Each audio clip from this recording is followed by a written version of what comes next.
आज जो यहाँ स्टार्ट करेंगे, कोई ऑन कर लेना मोबाइल में। हम लोग मॉडर्न इंडिया से स्टार्ट करने जा रहे हैं। सभी लोग कंटिन्यू रहेंगे, क्लास गैप नहीं करेंगे, ठीक है? तब जाकर फिर समझ में आएगा सही से। और इसके साथ साथ एक चीज़ मैं और कहना चाहूँगी, क्वेश्चन पेपर जरूर देखें। कोई एक क्वेश्चन बैंक ले लें आप लोग, और क्वेश्चन बैंक लेकर उसको डेली उसको प्रैक्टिस करें, डेली देखें। ठीक है, साइलेंट कर दिया ना। तो क्वेश्चन पेपर जरूर देखना है सभी लोगों को। क्या इसमें मैसेज का नहीं दिख रहा है क्या? मैसेज का कहाँ से दिख रहा है? ओके, दिख रहा है। चलिए, मोहम्मद काजिम गुड मॉर्निंग जी, गुड मॉर्निंग। रानी, खुशबू, बाकी सभी लोग good morning, good morning. Online में जो भी लोग हैं, तो हम लोग यहाँ स्टार्ट जो करने जा रहे हैं वह स्टार्ट करने जा रहे हैं आधुनिक भारत।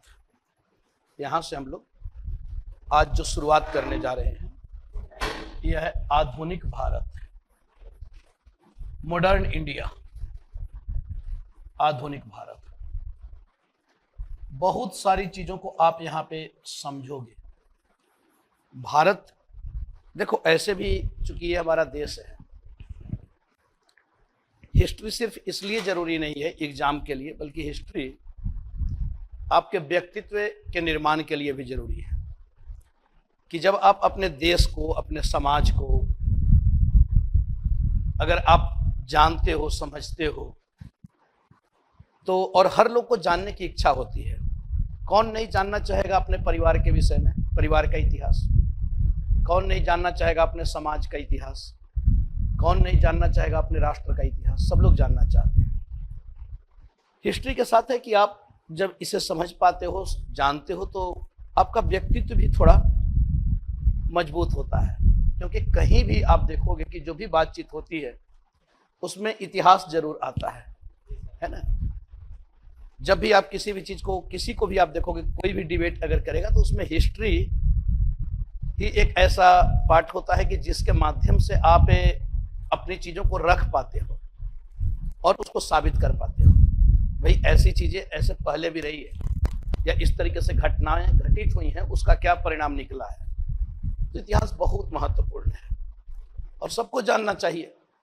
इस एग्जामिनेशन में तो इसका इंपॉर्टेंस है ही, चाहे प्रीलिम्स हो चाहे मेंस हो। अब यहाँ जो हम लोग पढ़ेंगे, क्योंकि आप एंशिएंट पढ़ते हो, मिडाइवल पढ़ते हो, तो वो केवल आप प्रीलिम्स के लिए पढ़ रहे हो।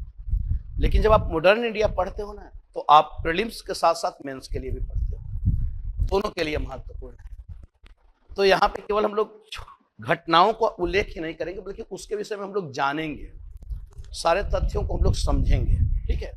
तो एक कॉपी आप लोग, सब लोग जब आज से क्लास की शुरुआत करें तो बिल्कुल अलग कॉपी एक कर लें, मॉडर्न इंडिया का एकदम फ्रेश कॉपी आप बना लें। अच्छा से उस कॉपी को बना ले, अपना वर्ष, डेट लिख ले, नाम लिख ले, नीचे में मेरा भी नाम लिख दे, आधुनिक भारत भाई एस.के. पांडे, है ना? तो हैं, हाँ बेटा, तो देखा जाएगा। तो एक फ्रेश कॉपी रखें और उसमें रखें, लिखें, और उसके बाद आप क्वेश्चन को देखें, चाहे प्रीलिम्स का प्रश्न हो या मेंस का प्रश्न, उसको आप देखें। और आप क्लास के बाद फिर देखो कि वो सॉल्व हो रहा है या नहीं हो रहा है, और इसी कॉपी को फिर आप आधार बनाएं, इसी कॉपी को आप आधार बनाएं। अभी भी आप देख लोगे कि अभी एग्जाम होने वाला है जून में ही। कितने जून को है? 16 जून को। अब बिल्कुल नजदीक आ चुका है। तो बहुत सारी, अब तो चूंकि 5 दिन में हम लोग बहुत ज्यादा तो नहीं, लेकिन फिर भी आप देखोगे कि अगर इस एरिया से प्रश्न पूछा जाएगा तो आपके नोट से बाहर नहीं होगा, वो क्लास कॉपी से बाहर नहीं होगा, या उसके बाद भी आप देखोगे कि जो भी प्रश्न आया हुआ है वो आपकी क्लास कॉपी से बाहर नहीं रहेगा। तो यहाँ से हम लोग स्टार्ट करने जा रहे हैं आधुनिक भारत। अब सबसे पहला जो जरूरी है, चूंकि सिलेबस में आप देखोगे ना कि सिलेबस में जो यूपीएससी का जो सिलेबस है, उस सिलेबस में तो बड़ा ही 2 लाइन में लिख दिया है उसमें सिलेबस में कि भाई राष्ट्रीय आंदोलन एवं उनसे संबंधित महत्व 18वीं 19वीं सदी की घटनाएं, राष्ट्रीय आंदोलन एवं उससे संबंधित महत्वपूर्ण घटनाएं। बस सिलेबस में इतना ही 2 लाइन लिखा हुआ है कि 18वीं 19वीं सदी की घटनाएं, राष्ट्रीय आंदोलन और उससे संबंधित महत्वपूर्ण घटनाएं, महत्वपूर्ण व्यक्तित्व। 2-4 नाम आपको दे दिया, बस सिलेबस समाप्त हो गया। लेकिन हम लोग आधुनिक भारत में पढ़ेंगे क्या, यहाँ पे ये देखना है कि हम लोगों को इसमें पढ़ना क्या है। तो पहले हम लोग टॉपिक्स देख लें कि भाई क्या क्या हम लोग पढ़ने वाले हैं, क्योंकि जब आपके पास टॉपिक होता है ना, तो आपको भी पता होता है कि अगले दिन हमें क्या पढ़कर आना है। ठीक है, अगले दिन क्या देखकर आना है। अगर थोड़ा टाइम निकाल लेते हो बेटा, 1 घंटे का भी अगर आप टाइम निकाल लेते हो, 1-2 घंटे का, तो आप कम से कम अगले क्लास के लिए आप तैयार रहते हो। और यही तैयारी की सही रणनीति है कि जिसको भी आपको पढ़ना है, जिस सब्जेक्ट को भी, आप उसके विषय में थोड़ा बहुत तो जान लें। थोड़ा बहुत आप अगर पढ़कर आते हो तो आपकी समझ बेहतर होगी, आप कुछ पूछने की स्थिति में रहोगे। जब पढ़ोगे तो कुछ ना कुछ डाउट्स भी होगा, तो उस डाउट्स को आप क्लास में पूछ भी सकते हो। ठीक है, तो इस पैटर्न पे हमें चलना है। अब यहाँ हम लोग क्या क्या पढ़ने वाले हैं, कैसे पढ़ने वाले हैं, यानी सिलेबस के अकॉर्डिंग। तो सबसे पहला हम लोग देखेंगे, ये टोटल चीजें आप लोग यहाँ पे नोट कर लेंगे। वह है, पहला है यूरोपीय कंपनियों का आगमन है। यूरोपीय कंपनियों का आगमन, यूरोपीय कंपनियों का आगमन, यानी किस प्रकार से भारत में यूरोपीय कंपनियां आई हैं, कौन कौन सी यूरोपीय कंपनियां हैं, यूरोप की कौन कौन सी कंपनी थी, आगमन के कारण क्या थे, वो सब हम लोग देखते चलेंगे। फिर वे कैसे आते हैं, क्यों आते हैं, आने का उद्देश्य क्या था, फिर आए तो क्या किए, कहाँ पे फैक्ट्री स्थापित किए, किस वस्तु का व्यापार कर रहे थे, हर चीज हम लोग देखते चलेंगे, जानते चलेंगे। दूसरा हम लोग देखेंगे, बहुत सारी यूरोपीय कंपनियां आएंगी। इसमें यूरोपीय कंपनियों में हम लोग देखते हैं कि जो यूरोपीय कंपनियां आएंगी, इसमें पुर्तगाली है, पुर्तगाली यानी यह पुर्तगाल की कंपनी होगी। ठीक है, इसके साथ साथ डच, यह आपको हॉलैंड की कंपनी है, हॉलैंड नीदरलैंड की कंपनी है। इसके बाद ब्रिटिश हैं, ब्रिटिश, यह अंग्रेजों की कंपनी है, ब्रिटिश। ठीक है, ब्रिटिश। इसके बाद फिर हम लोग देखते हैं डेन, यह डेनमार्क की कंपनी है, और एक और कंपनी है फ्रांसीसी कंपनी है। यानी इतनी कंपनियां, इतने देश की कंपनियां स्थापित उन देशों में होंगी भारत से व्यापार करने के लिए। ठीक है, पुर्तगाली, डच, ब्रिटिश, डेन और फ्रांसीसी। अब दूसरा हम लोग देखेंगे, फिर अब ये आए हैं तो आपस में इनमें संघर्ष भी होगा इन कंपनियों में। फिर जो कमजोर पड़ेगा उसको यहां से बाहर कर दिया जाएगा, लड़ेंगे आपस में, व्यापार के लिए लड़ाइयां होंगी।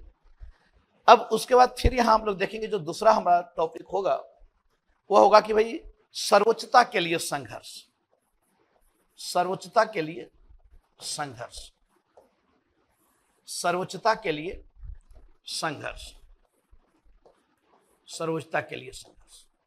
यानी फिर ये आपस में क्या करें। अब देखो, पहले ये आए, ये सभी व्यापारिक कंपनी है ना, ये सभी व्यापारिक कंपनी व्यापार के लिए आए हैं, आपस में लड़ेंगे सब। अब लड़ने के बाद क्या होगा, जो कमजोर होगा वो बाहर चला जाएगा, या उसको बाहर कर दिया जाएगा, या तो फिर उसका दायरा बहुत सीमित कर दिया जाएगा, यही होगा ना। अब इसमें सबसे मजबूत कौन हो जाएगा, वो हो जाएंगे ब्रिटिश। अब ब्रिटिश फिर किसके साथ लड़ेंगे, भारत में लड़ेंगे, भारतीय राज्यों के साथ। किस लिए, अपनी सर्वोच्चता के लिए। तो यहां पे सर्वोच्चता के लिए संघर्ष होगा। अब किनके साथ लड़ेंगे सर्वोच्चता के लिए, तो सर्वोच्चता के लिए संघर्ष की जो शुरुआत होगी, वह संघर्ष की शुरुआत होगी पहले कर्नाटक से। तो यहां पे हम लोग देख लेंगे कर्नाटक युद्ध। ठीक है, कर्नाटक युद्ध। फिर कहां, फिर वे लड़ेंगे बंगाल में, बंगाल में।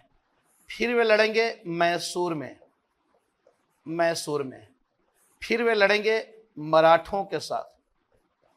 फिर वे लड़ेंगे पंजाब में सिखों के साथ,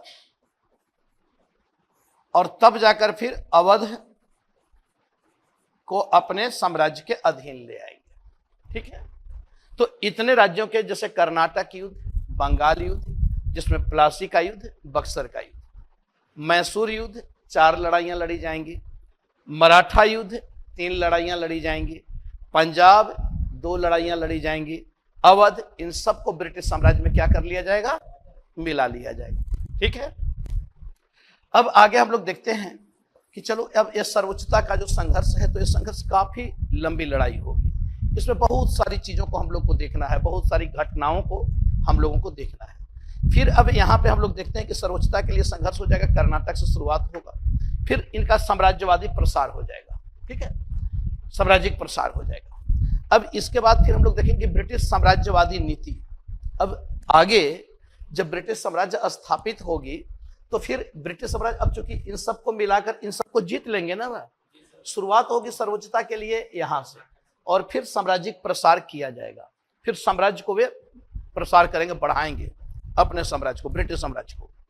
अब उसके बाद जब सब कुछ कर लेंगे, जब ब्रिटिश साम्राज्य स्थापित हो जाएगी एक बड़े क्षेत्र में, तो बड़े क्षेत्र में स्थापित होने के लिए फिर इनका होगा कि भाई ब्रिटिश साम्राज्यवादी नीति, ये अपनी कुछ नीति लेकर आएंगे। क्या नीति है? तो ब्रिटिश साम्राज्यवादी नीति, इसे हम लोग देखेंगे, ब्रिटिश साम्राज्यवादी नीति, ब्रिटिश साम्राज्यवादी नीति। अब ब्रिटिश साम्राज्यवादी नीति में यहां पे क्या, तो इस नीति के तहत अब साम्राज्यवादी नीति इनकी क्या, तो 2 महत्वपूर्ण नीतियां होंगी जिसे हम लोग को देखना है। एक नीति है जो यहां हम लोग देखते हैं कि सहायक संधि, सब्सिडरी अलायंस, सहायक संधि, सहायक संधि, सब्सिडरी अलायंस। वे कुछ राज्यों के साथ क्या करेंगे, संधि करेंगे, जैसे हैदराबाद है, मैसूर है, तंजौर है, अवध है, पेशवा, भोसले, सिंधिया, इन सब के साथ वे सहायक संधि करेंगे। ठीक है, तो हम लोग को सहायक संधि भी देखना है। इसके साथ साथ फिर डलहौजी भी एक नीति लेकर आएगा, हड़प नीति। तो यहां पे हम लोग देखेंगे डलहौजी की हड़प नीति और वेलेजली की सहायक संधि। ठीक है, वेलेजली की सहायक संधि, डलहौजी की हड़प नीति। अब हड़प नीति के तहत भी बहुत सारे राज्यों को हड़पा जाएगा। हाँ, वही है विलय की नीति, हड़प नीति, यह डलहौजी लेकर आएगा, और सहायक संधि की नीति यह आपको वेलेजली लेकर आएगा। तो हड़प नीति के अंतर्गत भी बहुत सारे राज्यों को हड़पा जाएगा, जिसमें सतारा होगा, जैतपुर होगा, संबलपुर होगा, बघाट होगा, उदयपुर होगा, झांसी होगा, नागपुर होगा, इन सारे राज्यों को हड़प लेंगे। हड़प लेना मतलब अपने साम्राज्य के अधीन करना। क्यों हड़पेंगे भाई? क्योंकि एक यहाँ पे पॉलिसी लाई जाएगी, डॉक्ट्रिन ऑफ लैप्स। ठीक है, डॉक्ट्रिन ऑफ लैप्स, यानी जिनके पास अपने उत्तराधिकारी नहीं हैं, जिन राजाओं के पास, जिन राज्यों के पास अपने उत्तराधिकारी नहीं हैं, उन राज्यों को क्या किया जाएगा, ब्रिटिश साम्राज्य में मिला लिया जाएगा। जैसे आप मान लो कि कोई भी अकाउंट कोई भी अगर व्यक्ति खोलता है, तो जब अकाउंट खोलता है तो उसमें भरा जाता है ना, नॉमिनी भी भरते हो ना, नॉमिनी, कि भाई आपके बाद अगर कुछ हो गया तो आपका उत्तराधिकारी कौन होगा। ठीक है, तो नॉमिनी वहां पे वो किया जाता है। ठीक, 1 मिनट, हाँ हेलो, तो वहां पे नॉमिनी आपको किया जाता है। नॉमिनी इसलिए किया जाता है कि भाई चूंकि उससे कम से कम आपका वारिस हो। ठीक है, अगर कोई नहीं है तो फिर वह संपत्ति यानी सरकार की हो जाएगी। तो यहाँ पे ऐसे राज्यों को क्या किया जा रहा है, हड़प लिया जा रहा है, ऐसे राज्यों को ब्रिटिश साम्राज्य में मिला लिया जा रहा है। तो ब्रिटिश साम्राज्यवादी नीति में सहायक संधि और हड़प नीति, ये हम लोग को देखना है। इसके बाद फिर हम लोग देखेंगे कि ब्रिटिश आर्थिक नीति क्या है। नेक्स्ट हम लोग को क्या देखना है, चौथा है, क्या है, चौथा है। ओके, तो यहां हम लोग देखते हैं चौथा, ब्रिटिश आर्थिक नीति। चौथा, ब्रिटिश आर्थिक नीति। अब पहले वे साम्राज्य स्थापित कर लेंगे, उसके बाद फिर आर्थिक नीति भी लाएंगे, ब्रिटिश आर्थिक नीति। अब आर्थिक नीति में क्या, बहुत सारी नीतियों को यहाँ पे आप देखोगे, बहुत सारी चीजों को आप समझोगे यहाँ पे ब्रिटिश आर्थिक नीति के अंतर्गत, जिसमें हम लोग देखेंगे ब्रिटिश आर्थिक नीति के अंतर्गत जो भू राजस्व की नीति है, भू राजस्व की नीति, भू राजस्व की नीति, जिसके अंतर्गत आपको लाया जाएगा अस्थायी बंदोबस्त व्यवस्था, जिसे जमींदारी व्यवस्था कहा जाता है, रैयतवाड़ी व्यवस्था, महालवाड़ी व्यवस्था। तो इस प्रकार से 3 भू राजस्व की नीति लाई जाएगी अलग अलग क्षेत्रों में। फिर क्या होगा, और आर्थिक नीति में क्या बहुत महत्वपूर्ण है, वह है आपको कृषि का वाणिज्यीकरण। कृषि का वाणिज्यीकरण, हमेशा इन सब पे प्रश्न आप देखोगे कि प्रश्न पूछा जाएगा, प्रीलिम्स में भी पूछा जाता है और मेंस में भी पूछा जाता है। कृषि का वाणिज्यीकरण। अब वाणिज्यीकरण से यहाँ पे मतलब क्या है? तो वाणिज्यीकरण का मतलब है कि भाई नगदी फसल को बढ़ावा देना, ठीक है। यानी परंपरागत फसल के जगह, परंपरागत फसल हमारे क्या होते हैं? हमारे परंपरागत फसल जो मोटे अनाज, पहले भारत में क्या खेती की जाती थी? मक्का, मड़वा, चावल, यही सब खेती होती थी। गेहूं, हम लोग मोटे अनाज का उत्पादन करते थे, क्योंकि मानसून पर आधारित हमारी खेती थी। तो इन्होंने क्या किया, क्योंकि इनकी आवश्यकता थी नगदी फसलों की, इनके उद्योगों के लिए कच्चे माल की। तो ये लोग हमसे क्या उत्पादन करवाएंगे? अफीम, चाय, नील, जूट, ये सारे। तो यह हो जाएगा नगदी फसल की खेती, यानी वाणिज्यीकरण इसे कहा जाएगा कि भाई कृषि का क्या कर दिया गया? वाणिज्यीकरण कर दिया गया। कैसे फसल उत्पादन हो रहे हैं? वाणिज्यिक फसल की उत्पादन होने लगी। अब ये सब हमारे लिए नहीं कर रहे हैं, ये सब अपनी आवश्यकता के लिए। कैसे कर रहे हैं? तो हमें मजबूर कर दिए, हमें विवश कर दिए। कैसे भाई? तो राजस्व दर को बढ़ा देते हैं। अब जब राजस्व दर को बढ़ा देंगे तो किसान राजस्व को दे पाएगा क्या? मोटे अनाज का उत्पादन करके नहीं दे पाएगा। अब उसके लिए वह विवश हो गया कि भाई अब अगर राजस्व नहीं देगा तो फिर क्या किया जाएगा? उसके जमीन को छीन ली जाएगी। अगर आप राजस्व नहीं दे पा रहे हैं, समय पर लगान नहीं दे रहे हैं, तो आपकी जमीन को क्या कर दिया जाएगा? छीन लिया जाएगा। अब जब जमीन को छीन लिया जाएगा तो भाई जमीन को बचाने के लिए, क्योंकि और आपके पास कोई रोजगार नहीं है। पहले तो राजा महाराजा भी थे, राजा महाराजा थे ना। अब उन राजा महाराजाओं को तो समाप्त कर दिया गया। पहले राजा महाराजा के यहाँ लोग छोटे मोटे नौकरी पा लेते थे, उनके यहाँ नौकरी पा लेते थे। कौन है भाई? Hello hello hello hello. हाँ,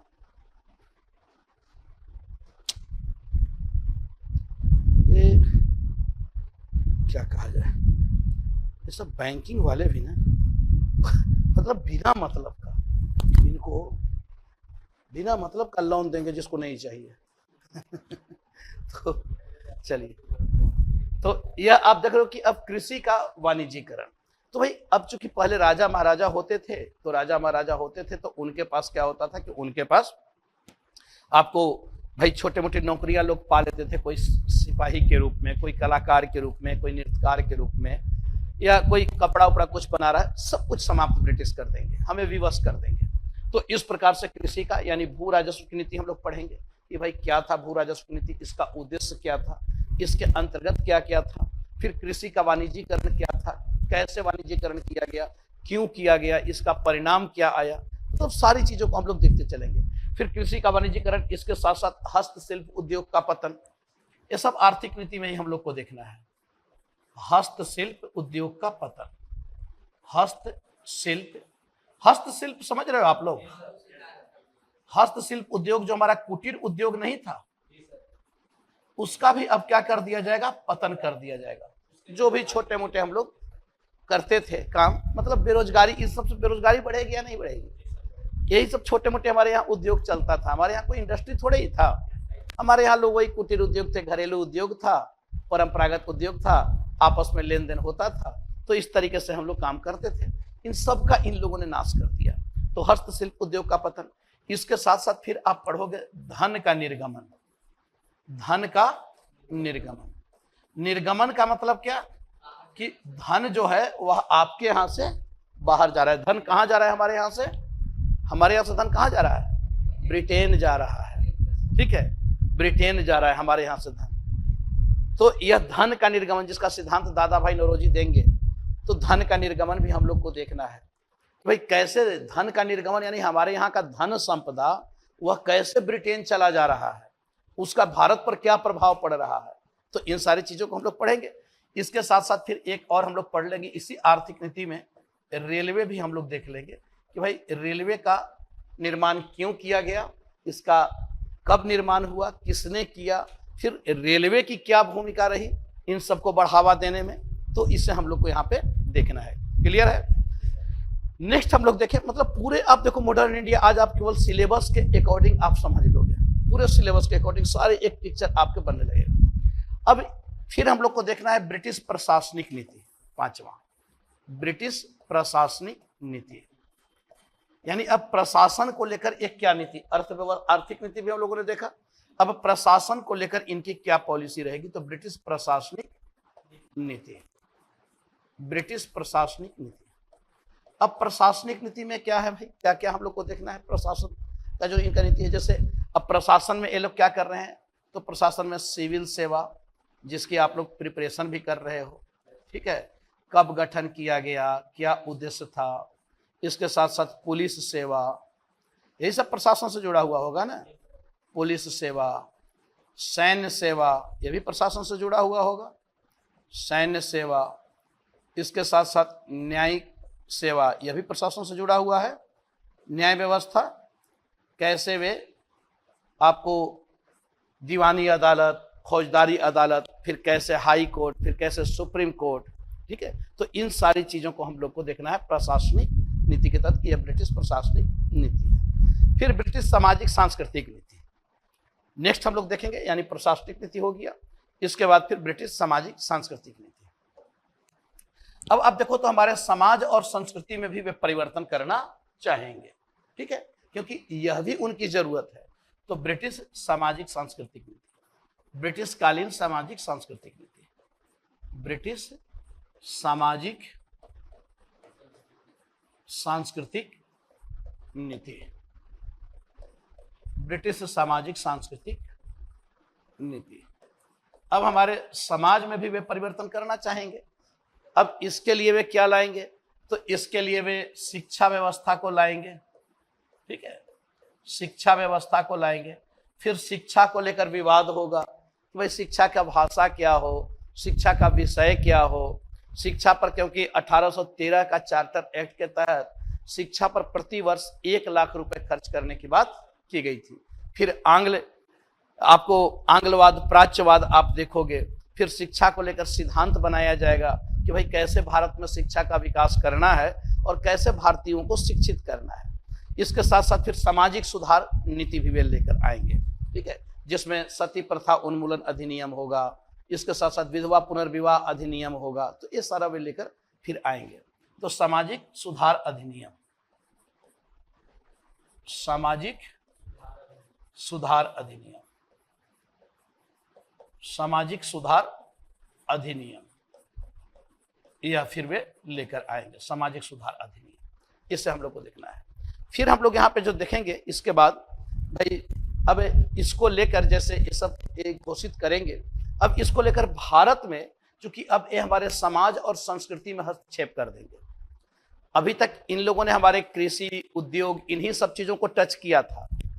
अब हमारे समाज में हस्तक्षेप करेंगे, हमारे धर्म में हस्तक्षेप करेंगे। देखो आदमी सब कुछ स्वीकार कर सकता है, लेकिन जब आपके कोई समाज पर अंगुली उठाए ना, जब आपके कोई धर्म पर अंगुली उठाए, तब हर आदमी बेचैन हो जाता है या नहीं होता है? हर आदमी फिर बेचैन हो जाता है। तो अब ये हमारे समाज और संस्कृति में भी इंटरफेयर, भाई अभी तक तो हम लोग शांत हैं, चलो भाई ठीक है, सब कुछ सह सकते हैं, लेकिन उन चीजों को हम स्वीकार नहीं कर सकते, उन चीजों को हम नहीं सह सकते। ये हमारे कृषि में एंट्री कर गए, हमारे उत्पादन को चेंज करवा दिए, हमारे उद्योग को बंद करवा दिए, हम बेरोजगार भी हो गए, हम भूखमरी का भी शिकार हो गए, हमें बार बार अकाल जैसी समस्याओं का भी सामना करना पड़ रहा है, हम भूखे पेट हो गए, लेकिन फिर भी हम विरोध नहीं कर रहे हैं, हम फिर भी सहन कर रहे हैं, चलो ठीक है ठीक है ठीक है। अब चूंकि अब इस हद तक वे एंट्री कर चुके कि अब वे हमारे समाज और धर्म में भी हस्तक्षेप करने लगे। अब इसको लेकर तो फिर प्रतिक्रिया होगी। तो इसको लेकर अब क्या प्रतिक्रिया होगी, तो नेक्स्ट हम लोग देखेंगे, वह देखेंगे भारतीय प्रतिक्रिया, यानी ये आर्थिक, प्रशासनिक, सामाजिक, सांस्कृतिक नीति ये जो लेकर आए, अब इसको लेकर भारत में क्या, देखो ये तो क्रिया है, इन लोगों ने काम कर दिया। अब किसी भी क्रिया का क्या होता है, उसका प्रतिक्रिया होता है, तो एक्शन का रिएक्शन होगा। अब हम लोग उसका क्या रिएक्शन दिखाते हैं कि भाई आप हमारे समाज में, आप हमारे प्रशासनिक व्यवस्था में आपने एंट्री कर दिया, चलो ठीक है, कृषि, हमारी अर्थव्यवस्था, हमारे सब कुछ में आप हस्तक्षेप कर दिए। अब जब ये समाज में हस्तक्षेप करते हैं, संस्कृति में, तो इसको लेकर भारतीय प्रतिक्रिया हम लोग यहाँ पे देखेंगे, भारतीय प्रतिक्रिया। और फिर भारतीय प्रतिक्रिया यह किस रूप में होगी, तो भारतीय प्रतिक्रिया क्या होगा, इन सब का कारण क्या हो जाएगा, विद्रोह। अब भारतीय प्रतिक्रिया क्या होगा, तो वह होगा विद्रोह के रूप में। हाँ, विद्रोह के रूप में। अब यह भारतीय प्रतिक्रिया। अब कौन कौन सा विद्रोह होगा, तो इसी में हम लोग देखेंगे जनजातीय विद्रोह, जनजातीय विद्रोह।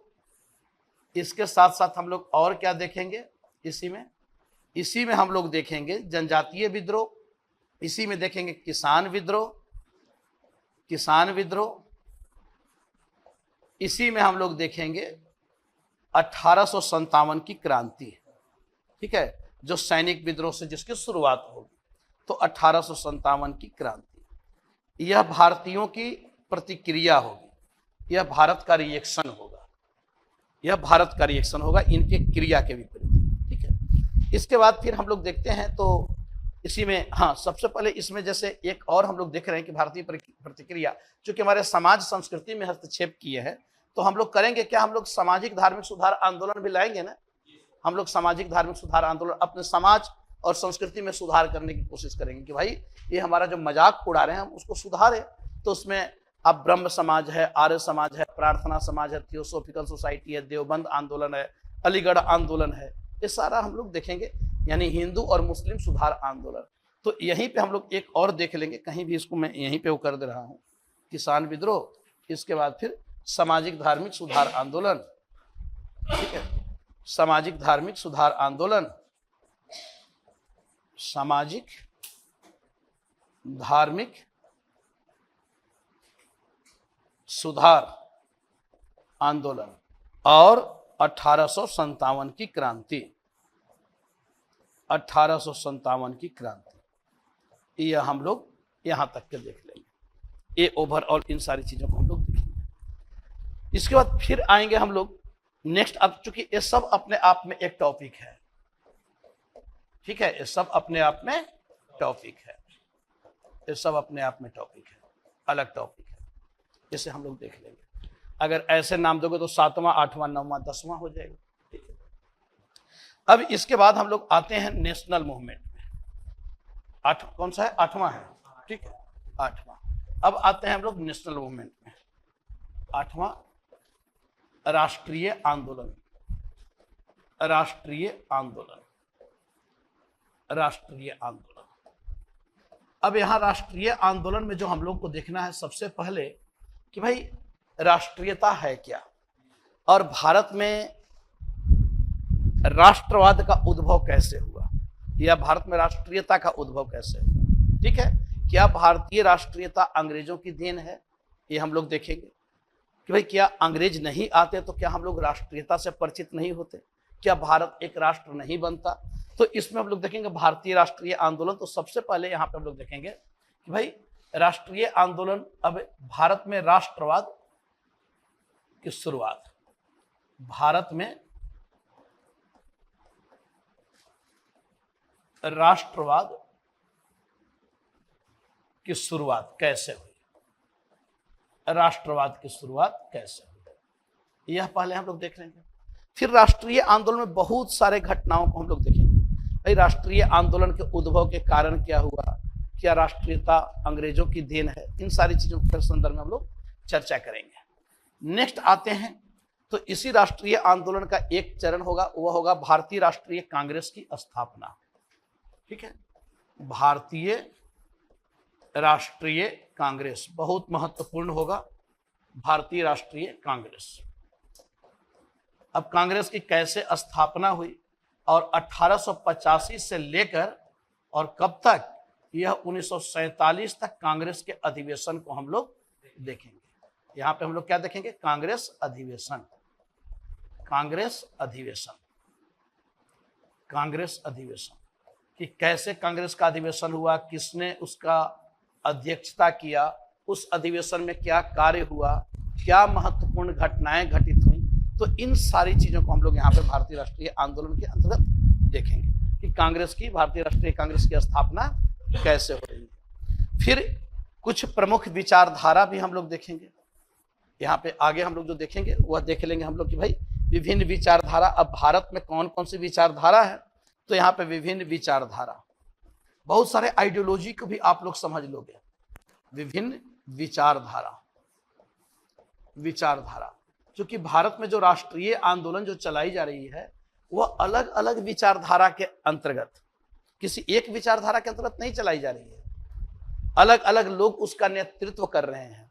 अब कौन कौन सी विचारधारा है जिसके अंतर्गत हमें स्वतंत्रता प्राप्त हुई, तो इसमें हम लोग देखेंगे उदारवादी, उदारवादी यह भी एक विचारधारा है।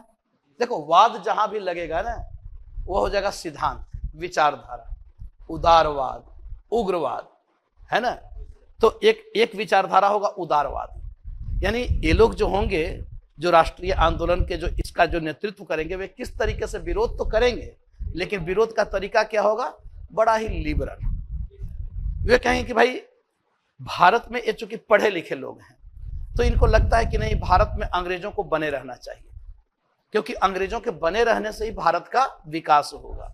अगर ये हमारे लिए खुशकिस्मत की बात है कि भाई हमारे यहाँ अंग्रेज लोग आकर शासन कर रहे हैं, हम लोग को खुश होना चाहिए, हम लोग को गौरवान्वित होना चाहिए। ये ऐसे लोग थे, इनका ये मानना था कि ब्रिटिश यानी भारत का विकास अंग्रेजों के बने रहने से ही होगा। अगर अंग्रेज यहां से चले गए तो हम लोग पिछड़ जाएंगे, यही हमें आधुनिक बनाएंगे। तो इनका जो विरोध का जो तरीका होगा वो बड़ा अलग होगा। ये लोग विरोध के लिए क्या करेंगे, प्रार्थना पत्र देंगे सरकार को, स्मरण पत्र देंगे सरकार को, उसके लिए शांतिपूर्वक बातचीत करेंगे, हिंसा पर बिल्कुल कोई इनका बल नहीं है। तो ये प्रार्थना पत्र, स्मरण पत्र देकर सरकार से बातचीत करना चाहेंगे, शांतिपूर्वक तरीके से अपनी बात को रखना चाहेंगे। इनको लगता है कि भाई ये बड़ा न्यायिक लोग हैं, ये बड़ा न्याय प्रिय लोग हैं, ब्रिटिश लोग बड़ा सभ्य लोग हैं। तो जब सभ्य लोग हैं तो इनके साथ हमें कैसे पेश आना चाहिए, सभ्यता से। और नहीं तो अगर मान लो कि कहीं आप जाते हो तो जब वैसे जगह आप जाते हो तो आपके अंदर भी पता चला कि भाई सब लोग अच्छे लोग वहां पे आ रहे हैं, तो आप लाख आपके अंदर कुछ भी हो तो आप उसको छिपा लेते हो या नहीं। मान लो आप ऐसे भी देखो सफर में ही, अब ऐसे कोई बस में बैठता है, दिल्ली का ही मैं बात कर रहा हूँ, कोई बस में बैठता है तो बस में बैठता है तो गुटखा खाकर कहीं भी पीछ पाछ फूकते रहता है, वो रहता है ना। लेकिन वही अगर मेट्रो में जा रहा है तो कैसे एकदम सभ्य तरीके से, एकदम डिसिप्लिन तरीके से बैठ जाता है, मतलब अपने आप को सब, क्योंकि भाई और अच्छा वही अगर फ्लाइट में जा रहा हो तो थोड़ा और सभ्य दिखाने का कोशिश करेगा। तो अब ये लगता था हम लोगों को कि भाई जो भारतीय थे इनको लगता था कि भाई ब्रिटिश बड़ा न्यायप्रिय लोग हैं, सभ्य लोग हैं, श्रेष्ठ लोग हैं और हमें इनसे बहुत सभ्यता से पेश आना चाहिए।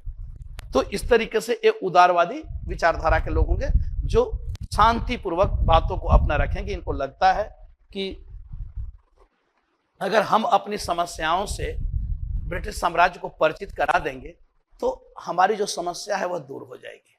इनको ऐसा लगता है, इनको पता ही नहीं है कि सब उन्हीं का किया गया है। इनको लग रहा है कि अगर हम अपनी समस्याओं से परिचित करा दिए, क्योंकि इनके अधिकारी लोग दुष्ट हैं, अधिकारी लोग दुष्ट हैं, इनको पता नहीं है कि ऊपर से सब कुछ संचालित हो रहा है। तो ये उदारवादी, तो हम लोग देखेंगे उदारवादी आंदोलन क्या है। नेक्स्ट फिर एक और विचारधारा होगा, वह होगा उग्रवादी। उग्रवादी ये थोड़े गर्म मिजाज के लोग होंगे, ये होंगे नरम दल, ये होगा गरम दल। अब ये थोड़े गरम, ये बोलेंगे कि नहीं नहीं नहीं ऐसे नहीं, हाथ जोड़ने से कुछ मिलने वाला नहीं है, आंख में आंख डालकर बात करो, ठीक है। अच्छा हिंसा की बात ये भी नहीं करेंगे। इनका क्या है कि इनका तरीका थोड़ा उग्र है। अब ये क्या करेंगे कि सरकार को अपनी बात रखने के लिए ये हाथ नहीं जोड़ेंगे, प्रार्थना पत्र नहीं देंगे, ये सरकार का अपनी बात रखने के लिए सरकार का विरोध करेंगे। विरोध हिंसक नहीं होगा, यदा कदा हिंसा हो जाए लेकिन हिंसक नहीं होगा। ये अपनी बात रखने के लिए सरकार के पास क्या करेंगे कि धरना देंगे, धरना प्रदर्शन करेंगे, बहिष्कार करेंगे। तो इनका ये जैसे नहीं देख रहे हो कि स्वदेशी आंदोलन चलाया जा रहा है बंगाल विभाजन के बाद, तो उसमें क्या किया जा रहा है, बहिष्कार किया जा रहा है, ब्रिटिश वस्तुओं का बहिष्कार, ब्रिटिश सेवाओं का बहिष्कार। तो ये इस तरीके से करेंगे। तो यह होगा उग्रवाद, यानी इसमें नरम दल, इसे हम लोग कहेंगे नरम दल, और इसे क्या कहेंगे, गरम दल, एक्सट्रीमिस्ट। ये थोड़े उग्र होंगे, अपनी बातों को उग्र तरीके से रखेंगे। नहीं होता है कि एक भाई देखो बात रखने का तरीका होता है, कोई भी आदमी अपनी चीजों को बहुत अलग तरीके से, मान लो आप किसी से बात करते हो, आपको पेन लेना है किसी से, आप बड़ा रिक्वेस्ट भी कर सकते हो, प्लीज थोड़ा सा पेन देंगे क्या अपना। ये हो गया उदार तरीका। दूसरा हो गया कि हाँ भाई जरा पेन देना। ये क्या हो गया? उग्र। और एक और तरीका है कि पेन दोगे या फिर कूचे, है ना? तो ओ हो गया, फिर दूसरा तरीका हो गया। ओ हो गया पूरी तरीके से फिर ना तो उदारवाद ना तो उग्रवाद, वह आपको हो गया हिंसावाद। ठीक है, यानी उसमें हिंसा हो। तो उसमें होगा कि बस अभी तक क्या था कि अब जैसे उग्रवादी विचारधारा के जो लोग थे, लाल बाल पाल घोष, लाला लाजपत राय, बाल गंगाधर तिलक, बिपिन चंद्र पाल, अरविंद घोष। अब एक और देखो, ये इनका नेक्स्ट जनरेशन है। अब एक और जनरेशन है इसके बाद वाला, वो बोलेगा कि देखो इस तरीके से कुछ भी होने वाला नहीं है। वो कहलाएंगे क्रांतिकारी राष्ट्रवादी। क्रांतिकारी राष्ट्रवादी, क्रांतिकारी राष्ट्रवादी, जिसमें हिंसा होगी, आत्मविनाश भी होगा। जैसे खुद्दीराम बोस, प्रफुल्ल चंद्र चाकी, चंद्रशेखर आजाद, भगत सिंह, ये सब बोले कि आंख में आंख डालकर नहीं, आप अपनी बातों को रखो, अगर नहीं मानता तो उसकी आंख निकाल लेंगे। ये इस तरीके से, तो यह थोड़े और एक्सट्रीमिस्ट हो गए। तो हम लोग देखेंगे भाई उदारवाद क्या है, उग्रवाद क्या है, क्रांतिकारी राष्ट्रवाद क्या है। इन्हें आतंकवादी भी कहा जा रहा है। इनके आंदोलन को कहा जाएगा आतंकवाद। यानी यह क्या पैदा करेंगे, ये किस चीज का रास्ता? आतंकवाद का मतलब ये नहीं आतंकवादी मत समझ लेना इन्हें, ठीक है? ये डर पैदा करेंगे। ये कहेंगे कि भाई आपका भी तरीका हम देख लिए, आपका भी तरीका देख लिए, आप हाथ जोड़ते रहें और आप केवल ऐसे ही खामखा चिल्लाते रहे, विरोध करते रहे, कुछ मिला क्या आपको? जब कुछ नहीं मिला तो अब हमारे तरीके पे आओ और अब हम भारत को इस तरीके से, इस विचारधारा से आजाद करेंगे, आजादी दिलाएंगे। तो यह कहलाएंगे क्रांतिकारी राष्ट्रवादी। इनका तरीका होगा आतंक का, यानी डर पैदा करना है। कहेंगे कि भाई ऐसे नहीं,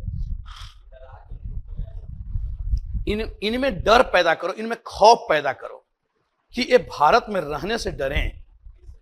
जब तक इनके अंदर हम डर नहीं पैदा करेंगे ना, इसके लिए जरूरी हो तो इनकी हत्या भी करें।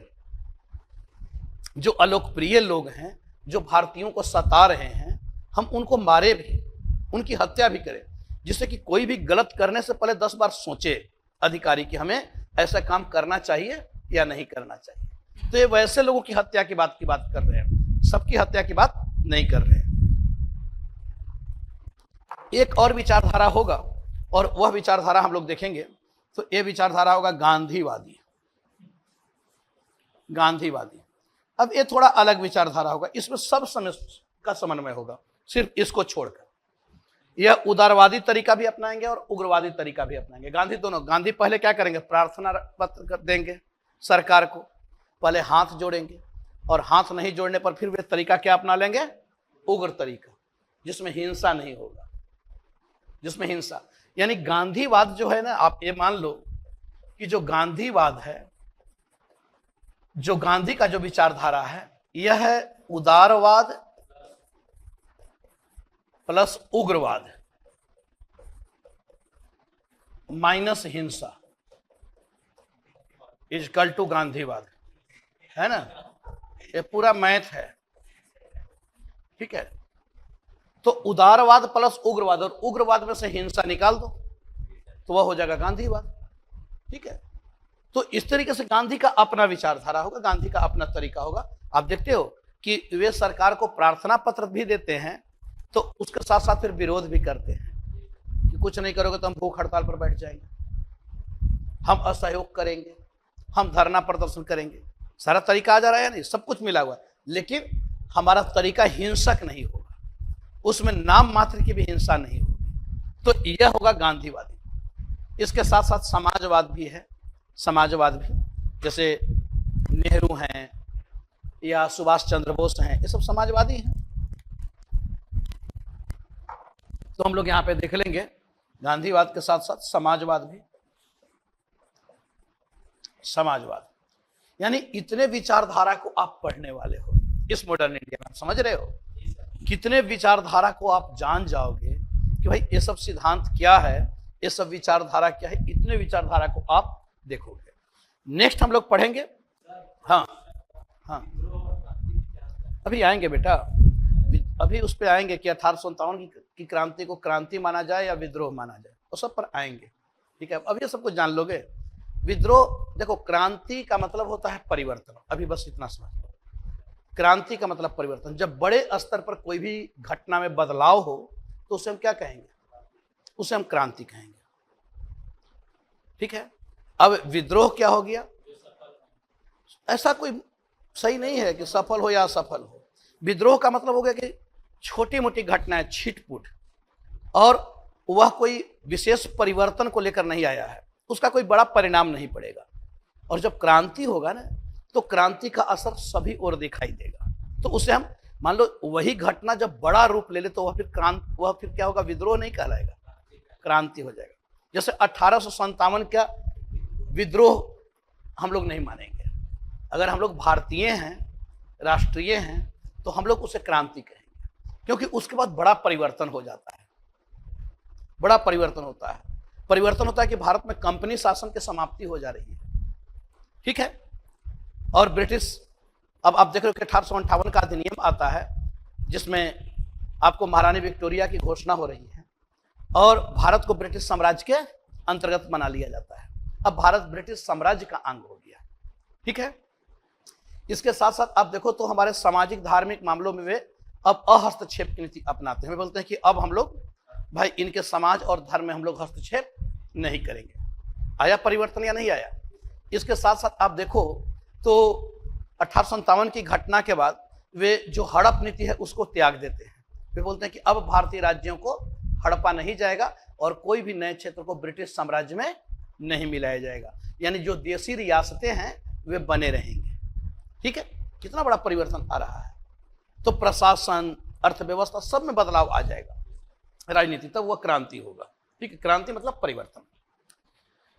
तो ये हम लोग अब देखना है हम लोग को प्रमुख। हाँ, नेक्स्ट कौन सा नंबर था? 11वां। अब यहां हम लोग देखेंगे कि यहाँ पे देखेंगे हम लोग 11वां में, तो यहाँ पे जैसे प्रमुख राष्ट्रीय आंदोलन, यानी जो विभिन्न आंदोलन, अब कौन कौन से आंदोलन हो रहे हैं, ठीक है। तो यहाँ पे हम लोग देख लेंगे विभिन्न आंदोलन, विभिन्न आंदोलन, विभिन्न आंदोलन। अब चूंकि आंदोलन अधिकांश गांधी के नेतृत्व में ही चलाया जाएगा, अब इसमें विभिन्न आंदोलन में हम लोग बहुत सारा देखेंगे। जैसे स्टार्ट करते हैं, अब चंपारण हो गया, खेड़ा हो गया, अहमदाबाद हो गया, ये सब तो है किसान आंदोलन में, चलो ये आ जाएगा। इसके साथ साथ रोलेट सत्याग्रह हो जाएगा, जालियांवाला बाग हत्याकांड हो जाएगा, खिलाफत आंदोलन। तो यहां से हम लोग स्टार्ट करेंगे असहयोग आंदोलन। असहयोग आंदोलन जो किसके नेतृत्व में चलाया जा रहा है? गांधी के नेतृत्व में। कब चलाया जा रहा है? 1920 में। खिलाफत आंदोलन 1919, ठीक है। खिलाफत आंदोलन 1919, खिलाफत आंदोलन। इसके साथ साथ फिर हम लोग देखते हैं तो आगे चलकर आपको बहुत सारी घटनाएं घटित होंगी, लेकिन हम लोग चूंकि आंदोलन को ही लिख रहे हैं, खिलाफत आंदोलन है। फिर आप देख रहे हो कि साइमन कमीशन का आगमन होगा, नेहरू रिपोर्ट होगा, तो उतनी चीजों को तो अब यहाँ पे लिखा नहीं जा सकता है, प्रमुख आंदोलन हम लोग लिख दे रहे हैं।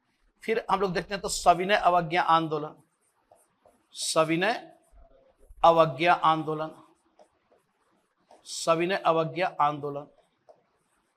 इसके साथ साथ भारत छोड़ो आंदोलन है, भारत छोड़ो आंदोलन। बीच में बहुत सारी घटनाएं घटित होंगी, वो सब हम लोग चर्चा करेंगे। 1930, 30 से 34 भारत छोड़ो आंदोलन, ठीक है। फिर स्वतंत्रता एवं विभाजन, लास्ट हमारा जो टॉपिक हो जाएगा वह क्या हो जाएगा? लास्ट हमारा 12वां टॉपिक क्या हो जाएगा? स्वतंत्रता, स्वतंत्रता एवं विभाजन, विभाजन। इसके साथ साथ हम लोग देख लेंगे एक और कहीं पे एडजस्ट कर लेंगे, इसके पहले ही वह कर लेंगे संप्रदायवाद, या यहीं पे हम लोग देख लेंगे जो एक जगह वाद लिखा हूं, तो चलो संप्रदायवाद यहीं पे लिख दे रहा हूं, संप्रदायवाद, संप्रदायवाद, ठीक है। संप्रदायवाद, उसके बाद स्वतंत्रता एवं विभाजन। तो इतने टॉपिक को हम लोग मॉडर्न इंडिया में पढ़ने वाले हैं। इसको पहले कर लेंगे संप्रदायवाद, टॉपिक ये संप्रदायवाद। भारत में संप्रदायवाद कैसे बढ़ा? अरे कोई बात नहीं बेटा, संप्रदाय का मतलब समझ रहे हो, जो धर्म संप्रदाय है ना, तो यह संप्रदायवाद क्या है और भारत में संप्रदायवाद का विकास कैसे हुआ, फिर कैसे इस संप्रदायवाद ने हमें विभाजित कर दिया। क्योंकि जहां एक तरफ राष्ट्रवाद, बढ़ता हुआ राष्ट्रवाद, देखो दोनों एक साथ चलेगा, संप्रदायवाद और राष्ट्रवाद दोनों पैरेलल चलेंगे, ठीक है। एक तरफ यह बढ़ता हुआ संप्रदायवाद क्या कर देगा, यह हमें विभाजन कर देगा। बढ़ता हुआ संप्रदायवाद देश को क्या कर देगा, विभाजित कर देगा, भारत और पाकिस्तान के रूप में। और बढ़ता हुआ राष्ट्रवाद क्या करेगा, हमें स्वतंत्रता दिला देगा। तो हो जाएगा स्वतंत्रता एवं विभाजन, ठीक है। दोनों एक साथ पैरेलल चलेंगे, कोई बात नहीं। तो यह हम लोग को इतने टॉपिक्स को पढ़ना है मॉडर्न इंडिया के अंतर्गत। बहुत सारी चीजें आप लोग पढ़े भी होंगे, सुने होंगे, थोड़ी बहुत घटना 8, 9, 10th क्लास में भी पढ़े होंगे। नमस्ते sir ji, good morning dear sir. के कोई राजेश गुड मॉर्निंग बेटा, good morning. Jayaprakash good morning ji. Jaswinder good morning. Sandeep Sharma good morning. Pooja good morning ji. Ganesh good morning बेटा। खुशबू, चलिए सभी लोग, रानी, सभी लोग गुड मॉर्निंग, गुड मॉर्निंग। तो आप लोगों ने, सभी लोगों ने लिखा, जो ऑनलाइन में है सभी लोग आप लोग लिख लिए क्या क्या टॉपिक पढ़ने वाले हैं। बहुत सारी चीजें आप लोग को क्लियर हो गया होगा। देखो ये मेरा अपना तरीका है, हर लोगों का अपना अपना तरीका होता है पढ़ाने का। मेरा तरीका होता है कि भाई मैं जो कुछ भी पढ़ाऊं आपको पहले पता हो। अब कम से कम इसमें आप ये मुझसे नहीं पूछोगे कि सर अगला टॉपिक क्या है, ठीक है, आपको पता है। अब आप कहीं ना कहीं से उसको, उसके विषय में थोड़ी बहुत अगर आप जान कर आओगे तो आप कम से कम क्लास में और समझने की स्थिति में बेहतर रहोगे या नहीं रहोगे। जनरली ये सब कोई कराता है नहीं, टीचर डायरेक्ट आएगा और कोई एक टॉपिक उठाया वो क्लास में करा दिया, मतलब आपको कुछ पता नहीं है, ठीक है। किसी को अगर पता है तो अच्छी बात है, लेकिन बहुत ऐसे भी तो बच्चे हैं जिनको कुछ पता नहीं है। क्या उनका दोष है? अरे वो सीखने के लिए बच्चा आया है क्लास में, अगर उसको आप उतना भी नहीं सिखा पा रहे हो तो आप किस लिए फिर पढ़ा रहे हो भाई। अब कम से कम मैं इतना चीजों को आपको करा दिया तो इससे आपको पता तो चल गया कि हाँ भाई आज क्या होगा तो कल क्या होगा। अब कल जो कुछ भी होगा आप उसके विषय में थोड़ा बहुत आप पढ़कर आ जाओगे। तो पढ़कर आओगे तो कोई डाउट भी तो होगा ना, कम से कम वो डाउट आप पूछ तो सकते हो, अकेले में तो पूछ सकते हो कि कोई सेंटेंस ही वैसा हुआ आपने पढ़ा, तो एक आपके पास कम से कम आधार रहेगा, फिर आप उसे और बेहतर तरीके से समझ पाओगे। उसके बाद जब घर में जाकर आप उसका रिवीजन करोगे तो आपकी स्थिति और अच्छी हो जाएगी। और देखो बेटा एक चीज ध्यान रखना, बार बार पढ़ने से बचना है। बार बार पढ़ा नहीं जाता है, रिवीजन किया जाता है। अगर आपको बार बार पढ़ने की स्थिति में आप हो ना तो आपकी तैयारी नहीं है। पढ़ा एक बार जाता है, आप एक बार बेहतर तरीके से उसको समझ जाओ तो फिर आपको बार बार पढ़ने की प्रवृत्ति से आप मुक्त हो जाओगे। इतना आपके पास टाइम नहीं है कि आप उसको बार बार पढ़ते रहो। एक बार पढ़ो, संपूर्णता में पढ़ो। नहीं, रिवीजन का तरीका बेटा क्या है, रिवीजन का तरीका है कि आप उसको टाइम टू टाइम उसको पढ़े, जिससे कि चीजें भूले ना आप। रिवीजन और क्या कराता है। और अगर आपने टाइमली रिवीजन किया ना तो आपको कंफ्यूजन नहीं होगा। देखो दो ही तरीका होता है क्वेश्चन ना होने का। क्वेश्चन का यूपीएससी का जो पेपर होगा उसमें दो ही पैटर्न होगा, या तो आपको पता है या तो आपको पता नहीं है। अच्छा, कुछ लोगों को होता है कि पता है लेकिन वो कंफ्यूज है। अब कंफ्यूज क्यों है? तो कंफ्यूज इसलिए वो है क्योंकि उसने पढ़ा तो लेकिन उसका टाइमली रिवीजन नहीं किया। आप कंफ्यूज कब होते हो? यानी आपको लगता है कि भाई ये है लेकिन इसके साथ साथ ये भी हो सकता है, आप वहां पे कंफ्यूज हो गए। यानी आपको आ रहा है माइंड में बार बार कि नहीं इसका आंसर यही है, लेकिन आप कंफ्यूज हो रहे हो। अब मान लो आपसे पूछा जाए कि भाई अकबर की धार्मिक नीति, ये आपसे पूछा जाए कि अकबर की धार्मिक उदारता की जो नीति थी, इस नीति के तहत अकबर ने दास्ता को समाप्त किया, तीर्थ यात्रा कर को समाप्त किया और जजिया कर को समाप्त किया, ठीक है। अब यह पूछा जाए कि भाई क्या उपर्युक्त कथन सही है, तो आपको लग रहा है कि भाई पढ़े हैं या वर्ष दे दे कि किस वर्ष किसको समाप्त किया, तो फिर आप वहां पे कंफ्यूज हो रहे हो कि हाँ समाप्त तो किया, लेकिन किस वर्ष किसको किया, थोड़ा यहाँ कंफ्यूज हो जा रहे हैं। भाई 62 में क्या किया, 63 में क्या किया, 64 में क्या किया। अब आप कंफ्यूज कब हो रहे हो, मतलब आपने पढ़ा लेकिन उसका रिवीजन आपने नहीं किया। और एक बार पढ़ लेने से अगर याद हो जाए ना, तब तो फिर आप रजनीकांत हो जाओगे। चिट्टी, वो मूवी देखे हो, एक रोबोट, उसमें होता है ना कि वो एक बार पढ़ता है सब कुछ याद हो जाता है। एक बार मिलने से किसी का नाम आपको याद होता है क्या? हो जाता है, मिलने से हो जाता है। कितने लोगों से मिले हो, सबका नाम याद है जितने लोगों से पूछे होंगे? बेटा कब, जब आपको कब याद होता है? जब बार बार उससे मिलते हो। एक बार किसी का चेहरा देखते हो तो आपको याद हो जाता है। एक बार किसी का चेहरा, अभी आप आए होगे रोड से, बहुत सारे लोगों को देखे होगे, कितना चेहरा उसमें से याद है? खुद आप देखो ना कि कितना चेहरा आपको याद है। लेकिन आप वही चेहरे को रोज देखते हो तो वो चेहरा फिर याद पड़ जाएगा या नहीं? और नहीं तो ऐसे धुंधली यादें होती है। जैसे किसी से आप मिले, एक आध घंटा मिले, पता चला उससे फिर 5 साल बाद आप मिल रहे हो। एक दिन खूब आप मिले, लेकिन फिर 5 साल के बाद आप उससे मिल रहे हो, तो फिर आपको एक धुंधली यादें होती है कि कहीं मिले हैं। वो भी कहता है कि कहीं मिले हैं, कहीं मुलाकात हम लोगों की हुई है। क्यों भाई? क्योंकि रेगुलर मुलाकात नहीं हुआ।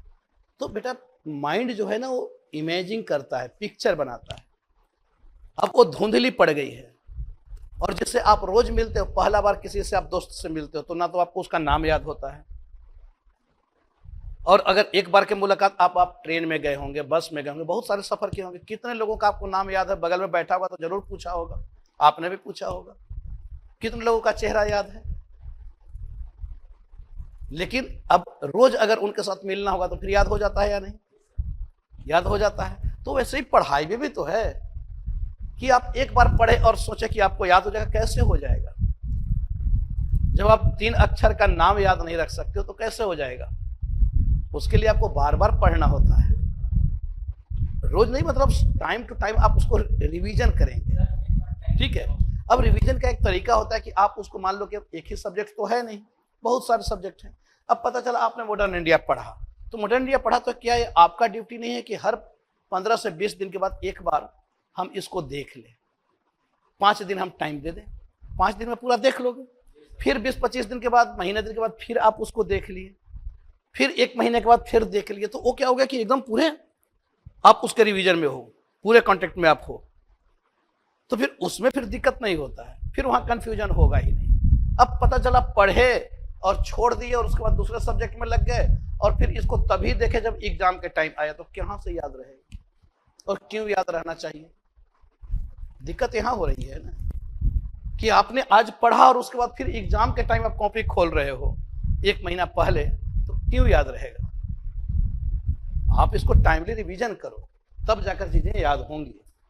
अब यहां जैसे हम लोग को स्टार्ट करना है, सबसे पहले वह देखना था यूरोपीय कंपनियों का आगमन।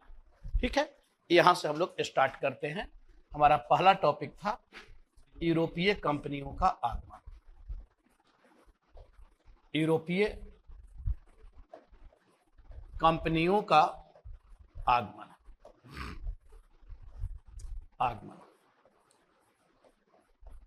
अब देखो, 2-3 चीजें मैंने बार बार कहा है कि आप खुद में प्रश्न करो।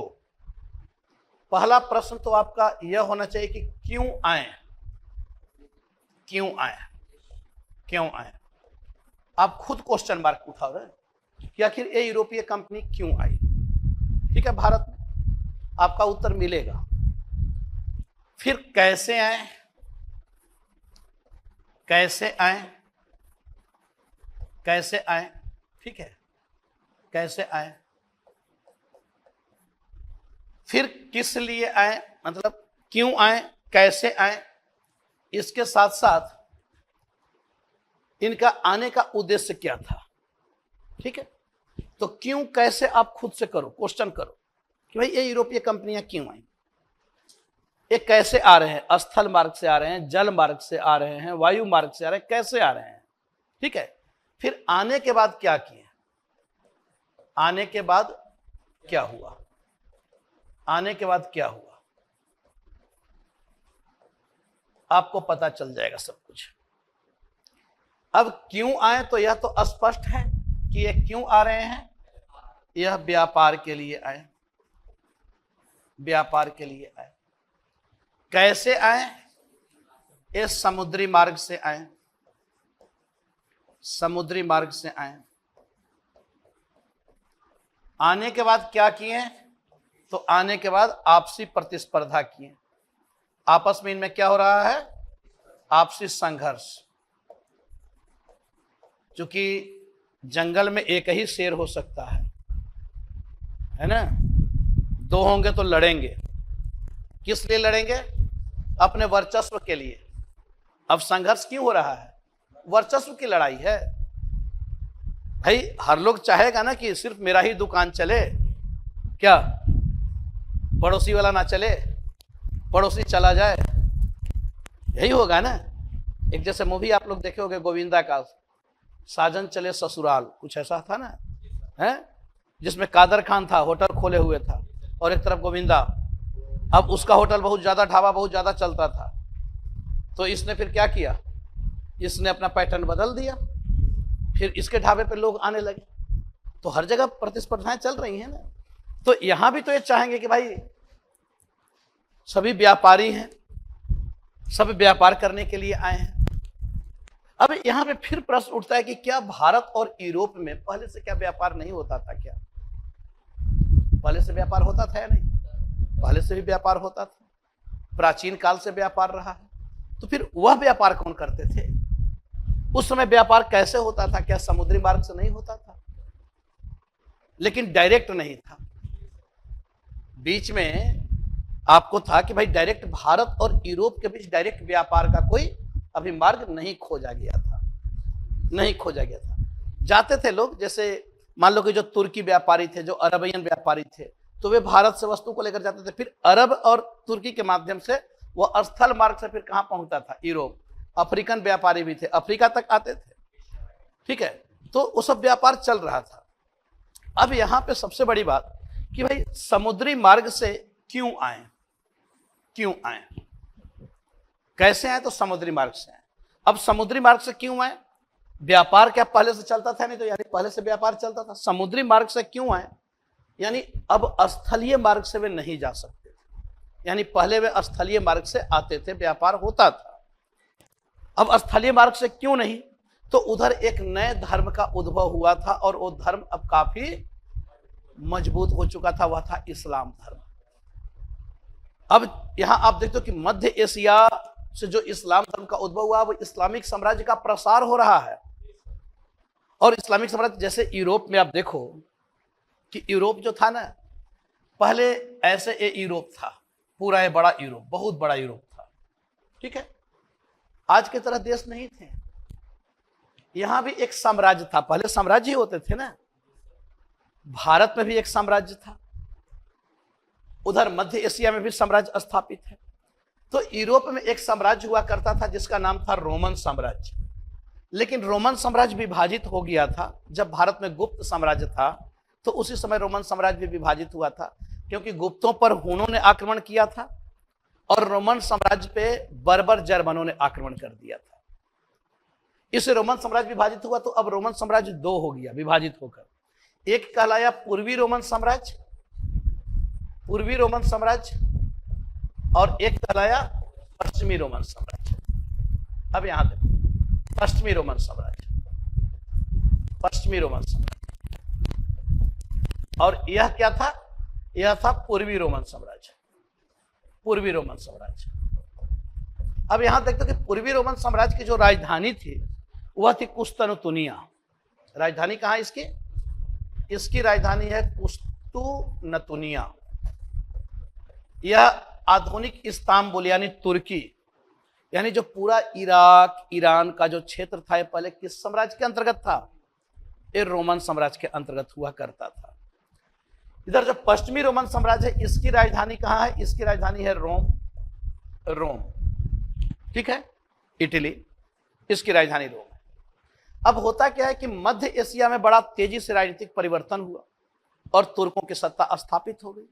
पहले भारत से जो वस्तु जाता था, वह भारत से जो भारतीय वस्तु जाता था, वह स्थलीय मार्ग से कहां जाता था? कुस्तनुतुनिया, ठीक है। और यहां से फिर यूरोप में चला जाता था, यहां से यूरोप में जाता था। अब इधर क्या हुआ कि ये है मध्य एशिया वाला क्षेत्र है ना, यही है ना, मध्य एशिया वाला क्षेत्र हो गया। इधर आपको अफ्रीका हो जाएगा, इधर अफ्रीका वाला क्षेत्र हो जाएगा।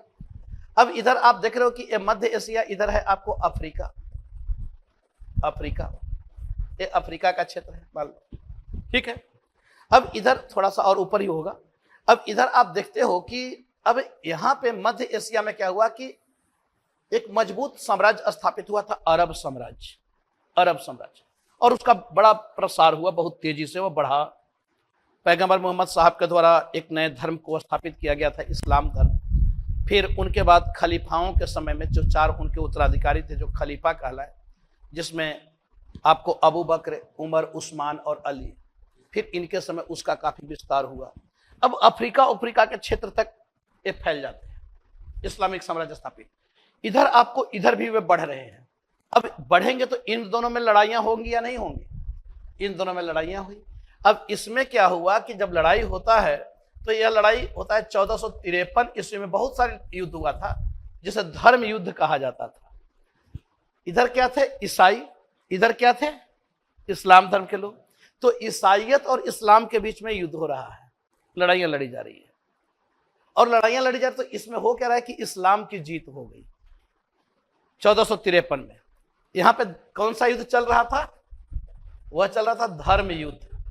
और इस धर्म युद्ध में जीत किसकी हुई, तो इस धर्म युद्ध में जीत हुई इस्लाम की, इस्लाम की, तुर्की साम्राज्य की।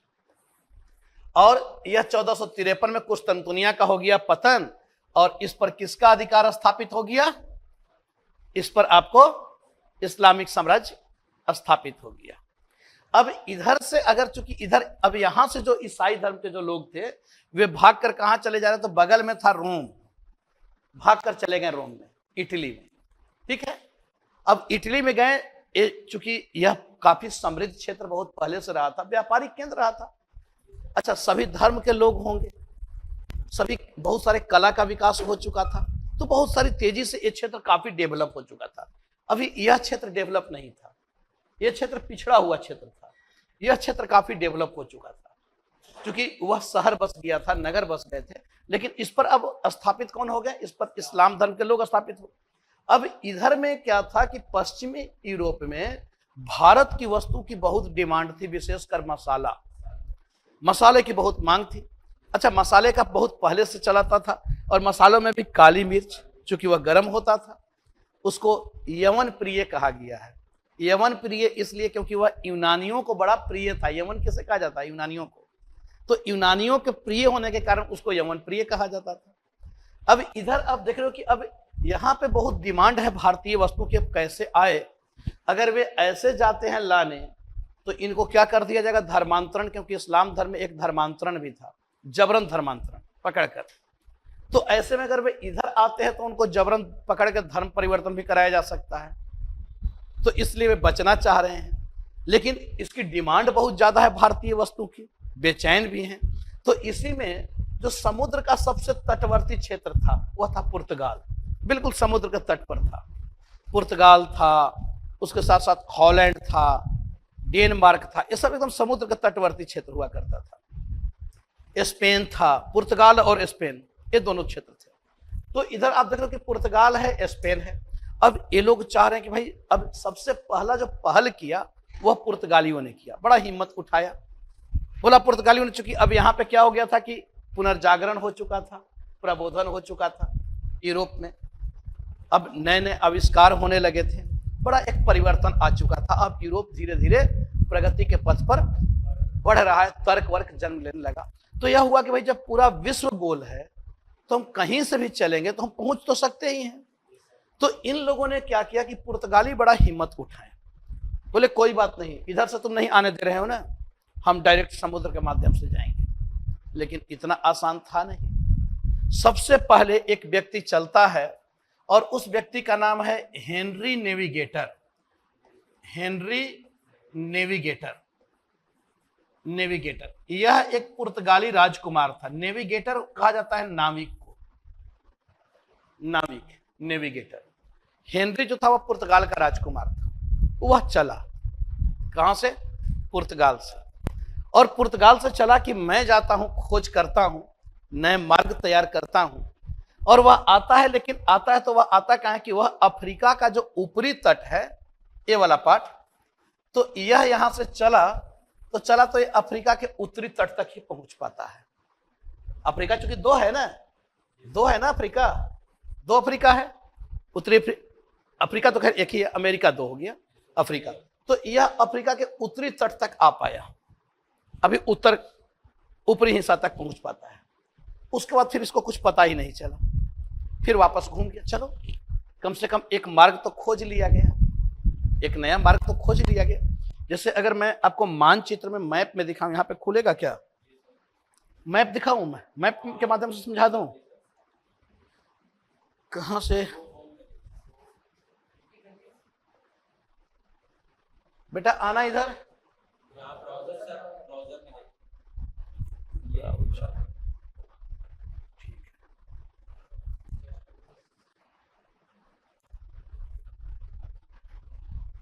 इंटरनेट नहीं है क्या?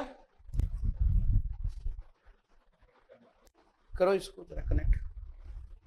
थोड़ा सा मैप के माध्यम से अगर समझा दूंगा तो हो सकता है चीजें आसान हो। थोड़ा हम लोग भी टेक्नोलॉजी का फायदा उठाएं, वे लोग भी तो उठाए थे, यूरोपीय लोग, तो हम लोग भी उठा लेते हैं। टेक्नोलॉजी ही खेलते हैं दोनों लोग। जब वे लोग टेक्नोलॉजी पर आ गए कि पूरा विश्व गोल है, तो हम भी पूरे विश्व को यही दिखाएंगे।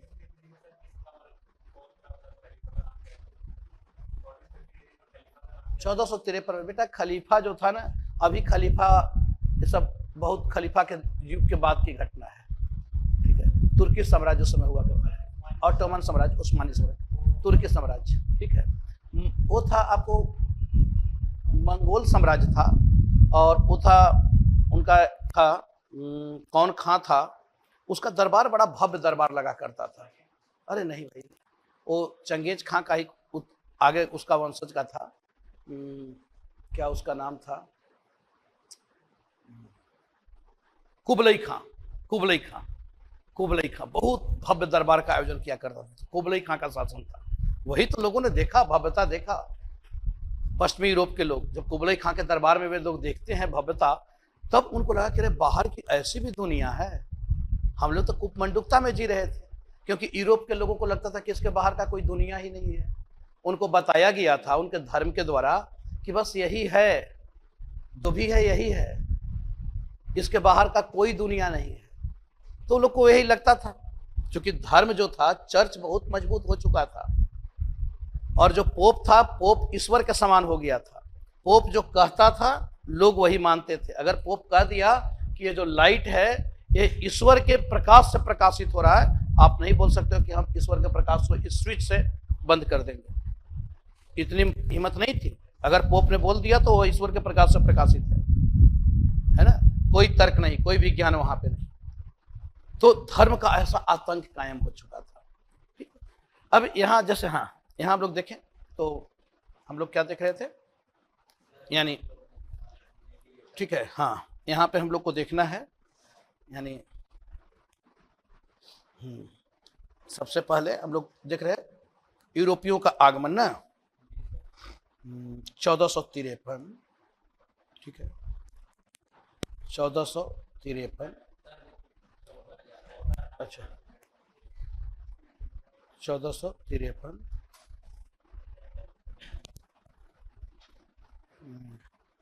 कुस्तनुतुनिया।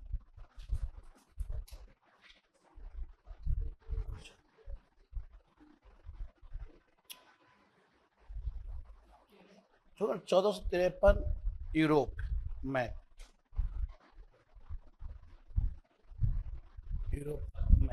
ठीक है। अब यहां से ही आ जाएगा। अब ये देखो, ठीक है, कोई ऐसा मैप जो आप लोग को भी दिखे, ऊपर वाला ही ठीक लग रहा है। ठीक है,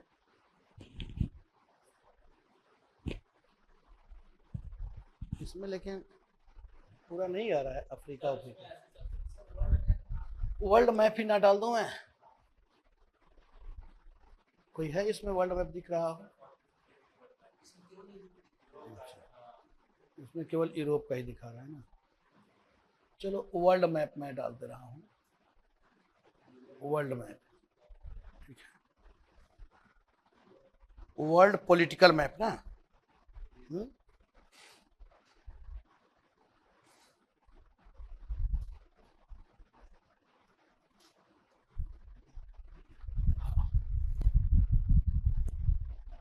ठीक है, हाँ, अब जाकर हम लोग सही से समझ सकते हैं। ठीक है, इससे हम लोग क्लियर हो गए। ये देखो, दिख रहा है आप लोगों को? दिख रहा है या नहीं? और बड़ा अब दिख रहा है? हाँ, नाम समझ में नहीं आ रहा है, थोड़ा कोई अच्छा मैप दिखता है ना।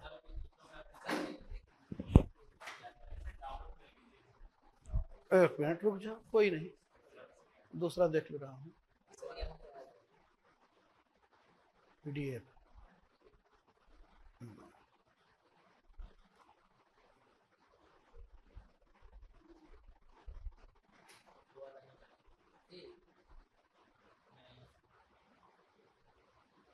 चलो कोई नहीं, कोई भी नहीं,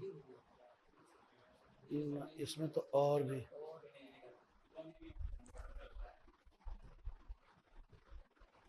हटेगा कहाँ से?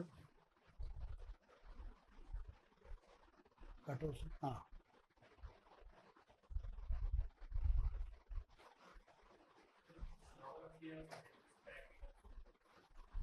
कोई मैप भी ठीक से नहीं दिख रहा है क्या बात? हाँ चलो, ये ठीक है, ये कुछ ठीक है, ठीक है, दिख रहा है, ये दिख रहा है, ये दिख रहा है ना?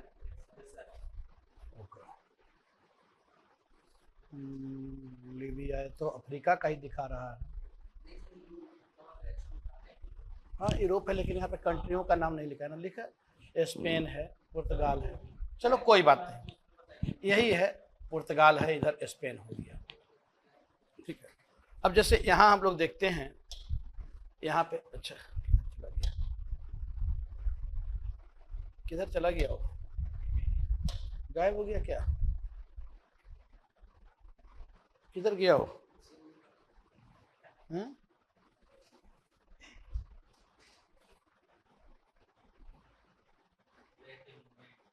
अरे इससे अच्छा तो मैं खुद मैप ले आके लगा देता। चलो, कौन किस में था? ठीक, कोई बात नहीं।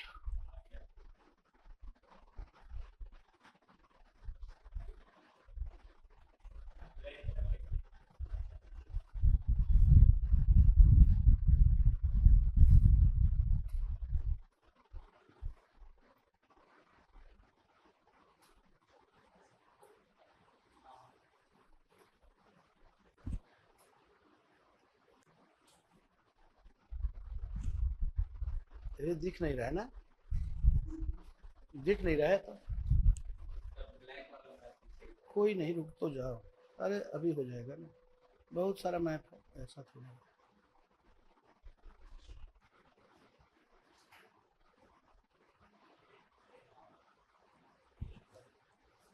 देखिए, नाम ही नहीं दिख रहा है।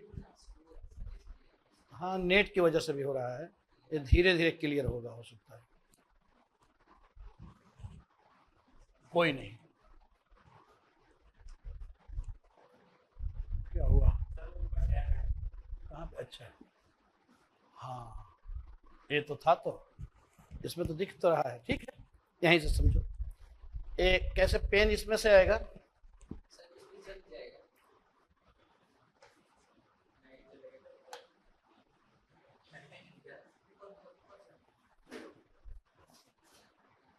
हाँ, एक मिनट,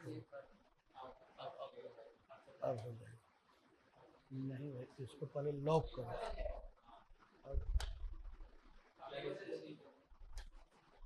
चलो ठीक, तो यहाँ जैसे हम लोग देखना है, चलिए, यहाँ जैसे हम लोग को देखना है सबसे पहले, हाँ, यहाँ, ठीक ठीक ठीक, तो यहाँ से जैसे हम लोग देखते हैं कि सबसे पहले सबसे पहले यहां से चला और यहां से चला तो अफ्रीका के उत्तरी तट तक आया। ठीक है, कम से कम एक मार्ग तो खोजा। और एक किसने? हेनरी नेविगेटर, यानी पहला व्यक्ति था जो पुर्तगाल से चला, उसका नाम क्या था? Henry navigator. यह कौन था? यह पुर्तगाली राजकुमार था जो अफ्रीका के उत्तरी तट तक आता है। एक मार्ग को इसने खोज दिया, पुर्तगाल से अफ्रीका के उत्तरी तट तक समुद्र के माध्यम से वह आता है। दूसरा जो था, इसी रूट को फॉलो करते हुए एक दूसरा भी यूरोपीय यात्री चला पुर्तगाल से, उसका नाम था बार्थोलोमियो डियास। ये सब नाम याद रखना, बार्थोलोमियो डियास, बार्थोलोमियो डियास। यह भी पुर्तगाली यात्री था, बार्थोलोमियो डियास। अब यह भी चला, बार्थोलोमियो डियास, डियास ना, ठीक है, हाँ, पुर्तगाल से उत्तरी अफ्रीका, तो बार्थोलोमियो डियास। अब ये जब चला तो इसी रूट को फॉलो करते हुए ये कहां आ गया? ये आ गया केप ऑफ गुड होप्स, यानी अफ्रीका के एकदम निचली तट पे। ठीक है, अब ये आया था अफ्रीका के उत्तरी तट तक, यहां तक आ गया था, यानी खोज कर लिया एक व्यापारिक मार्ग का। ये चला इसी रूट को फॉलो करते हुए और फिर इसी रूट से यह आ गया, थोड़ा और आगे बढ़ा और आ गया यहां पे Cape of Good Hopes, Cape of Good Hopes. ठीक है, Cape of Good Hopes, Cape of Good Hopes, यह यहां तक आ गया, केप ऑफ गुड होप्स। ठीक है, यह यहां तक आ गया। अब इसी रूट को फॉलो करते हुए तीसरा व्यक्ति आता है, क्योंकि आना कहां था? भारत आना था। अब इसी रूट को फॉलो करते हुए तीसरा व्यक्ति आता है जिसका नाम क्या है? Vasco D gamma, Vasco D gamma. अब यह आया, यहां तक आया। अब यहां से क्या किया कि एक गुजराती व्यापारी के सहयोग से, जिसका नाम था अब्दुल मनीद, तो एक गुजराती व्यापारी के सहयोग से यह कहां आ गया? यह आपको केरल के आ गया कालीकट, केरल के कालीकट, यहां से आ गया भारत। ठीक है, अब भारत लाने वाला इसको कौन था? तो एक गुजरात का व्यापारी था जो यहां आता था व्यापार करने। इसको मुलाकात होती है यहां और ये बोलता है, उससे बातचीत करता है कि भाई मुझे भारत जाना है, किधर से जाए? तो इंडिया जाना है, तो यह लेकर आ जाता है, बोलता है कि चलो मैं तुमको रास्ता दिखाता हूं। ये लेकर आया इसको। अब यह जो आया वास्को डी गामा, तो वास्को डी गामा चूंकि यह आ जाता है कालीकट, उस समय कालीकट केरल का शासक था जम्मूरी, उसने इसका स्वागत किया। यहां से एक काली मिर्च लेकर फिर इसी रूट से वह पहुंच जाता है कहां पे? पुर्तगाल। अब पुर्तगाल पहुंचा, जो ये लेकर गया था उसका 60 गुना फायदा इसको हुआ व्यापार में। अब जो यूरोप में इसकी वस्तु की इतनी डिमांड हो गई, अब भाई रास्ता भी खोज लिया गया, फिर दोबारा आता है, फिर तीसरी बार आता है, खूब व्यापार करता है, खूब धन कमाया। अब इसको देखकर जो बगल का जो देश था, ये है देखो पुर्तगाल, ये है पुर्तगाल, मैं ऊपर थोड़ा सा कर दिया था, पुर्तगाल। ठीक है, ये है पुर्तगाल। तो यह जो पुर्तगाल देख रहे हो ना, पुर्तगाल, यहां से ये आया, एक व्यक्ति यहां आया, दूसरा व्यक्ति इसी रूट को फॉलो करते हुए फिर यहां आया, तीसरा व्यक्ति इसी रूट को फॉलो करते हुए फिर कहां चला जाता है? वह आ जाता है केरल के कालीकट। ठीक है, अब एक रास्ता खोज लिया गया। अब बगल में इसका एक पड़ोसी देश था स्पेन, वो होने लगा चिंतित पुर्तगाल की तरक्की को देखकर, क्योंकि पड़ोसी पड़ोसी को देखकर तो जलते ही हैं कि भाई ये इतना क्यों विकास कर रहा है, हमारा विकास क्यों नहीं हो रहा है। तो स्पेन को बड़ा होने लगा चिंता। अब स्पेन को जब चिंता होने लगा तो स्पेन को लगा कि भाई मैं क्या करूं। तो स्पेन ने क्या किया कि स्पेन ने भी एक पुर्तगाली व्यक्ति को हायर किया, बोला कि भाई खर्च सारा मेरा और जाओ, क्योंकि रास्ता कोई बताता नहीं था। अब ये लोग रास्ता शेयर नहीं किए दूसरे से, अपने व्यापार कर रहे थे, पुर्तगाल व्यापार कर रहा था और पुर्तगाल दिन प्रतिदिन तरक्की कर रहा है, क्योंकि पूरे पुर्तगाल की वस्तु पूरे यूरोप में बिकने लगी, भारत की वस्तु, और लाने वाले थे पुर्तगाली। अब वे पूरा बेच रहे हैं। अब इसको देखकर जो स्पेन था वो बड़ा परेशान होता है। स्पेन को लगा कि भाई मैं क्या करूं, तो इसने भी एक व्यक्ति को हायर किया और उस व्यक्ति को हायर किया तो उसका नाम था कोलंबस। ठीक है, उसका नाम था क्रिस्टोफर कोलंबस, क्रिस्टोफर कोलंबस। इसने कहा कि भाई ऐसा करो कि तुम जाओ और तुम भी रास्ता खोजो, सारा खर्च मैं दूंगा, ठीक है। अब यह यहां से चला तो, लेकिन ये यहां से चला तो ये इधर नहीं आता है, बल्कि ये ऐसे जाता है और ऐसे पहुंच जा रहा है इधर, सीधा हो गया। अब ये सीधा हो गया तो चला गया कहां? वेस्ट इंडीज, है ना, वेस्ट इंडीज। तो यह आ जा रहा है वेस्ट इंडीज। अब वेस्ट इंडीज आया तो इसने बोला कि मैंने इंडिया को खोज लिया, इंडिया को खोज लिया। यहां रेड इंडियन इन लोगों को कहा। वेस्ट इंडीज आया तो इसने इंडिया को खोजा, नहीं यहां पे जो आता है तो उसको लगा कि यही इंडिया है। अब ये आया तो बोला कि मैंने खोज लिया। खोज लिया तो भाई कहां पे खोजे? यहां पे तो कुछ मिला ही नहीं तुमको। और यहाँ के लोग तो बोला कि ये रेड इंडियन है, क्योंकि यहाँ पे थोड़े लाल कलर के लोग थे, तो हुआ कि भाई ये रेड इंडियन है, यही इंडिया है। बाद में पता चला कि नहीं, तुम इंडिया नहीं खोजे हो, तुम एक नए विश्व को खोज कर दिए, अनजाने में ही सही। कुछ लोग गलती से ही कुछ अच्छा काम कर बैठते हैं। तो यह हुआ कि भाई ये अनजाने में ही एक नए, अभी तक इस देश से कोई परिचित नहीं था, इससे कोई भी परिचित नहीं था अमेरिका से। तो इसने अमेरिका की खोज की, इसने अमेरिका की खोज की। किसने? कोलंबस ने। तो इसने अमेरिका की खोज कर दी। अब एक तीसरी दुनिया से लोग परिचित हो गए। अरे भाई तो अमेरिका यही तो है, तो अमेरिका धीरे धीरे लोग पहुंच जाएंगे। अमेरिका की खोज किसने की? कोलंबस ने की। तो इस तरीके से अमेरिका को भी खोज लिया गया व्यापारिक मार्ग से। इंडिया भी लोग पहुंच गए व्यापारिक मार्ग से। अब धीरे धीरे जब यूरोप का प्रगति, यानी पुर्तगाल को के प्रगति को देखते हुए स्पेन के प्रगति को, अब स्पेन क्या किया कि स्पेन इधर अपना दिमाग लगा लिया अमेरिका में। अब धीरे धीरे वह अमेरिका में बस्ती बसाना स्टार्ट कर देगा, उत्तर की ओर बढ़ना स्टार्ट कर देगा। अब इनकी प्रगति को देखते हुए विश्व के अन्य देश भी जो हैं वह भी आपको आगे बढ़ेंगे। तो इसी में फिर हॉलैंड हो जाएगा, इसी में फिर आप देख रहे हो कि ब्रिटिश हो जाएंगे, इसी में फिर फ्रांसीसी हो जाएंगे। अब सभी, अब चूंकि तब तक फिर दिशा सूचक यंत्र का आविष्कार हो चुका था। दिशा सूचक यंत्र जो समुद्र में आपको दिशा बताने का काम करता है, किधर जाना है किधर नहीं जाना है। तो दिशा सूचक यंत्र का आविष्कार हो गया, तब तक जहाज उहाज का टेक्नोलॉजी काफी डेवलप हो गया, लोग पहुंचने लगे। अब सभी यूरोप के जितने भी व्यापारी थे, अब व्यापारी आने लगे भारत में व्यापार करने के लिए। अब व्यापार करने आएंगे तो भाई यहाँ पे धीरे धीरे अपना एक व्यापारिक केंद्र बनाएंगे ना, तो व्यापारिक केंद्र बनाएंगे। तो यहां से पुर्तगालियों की शुरुआत होती है। क्लियर है कैसे शुरुआत हो रही है? हाँ,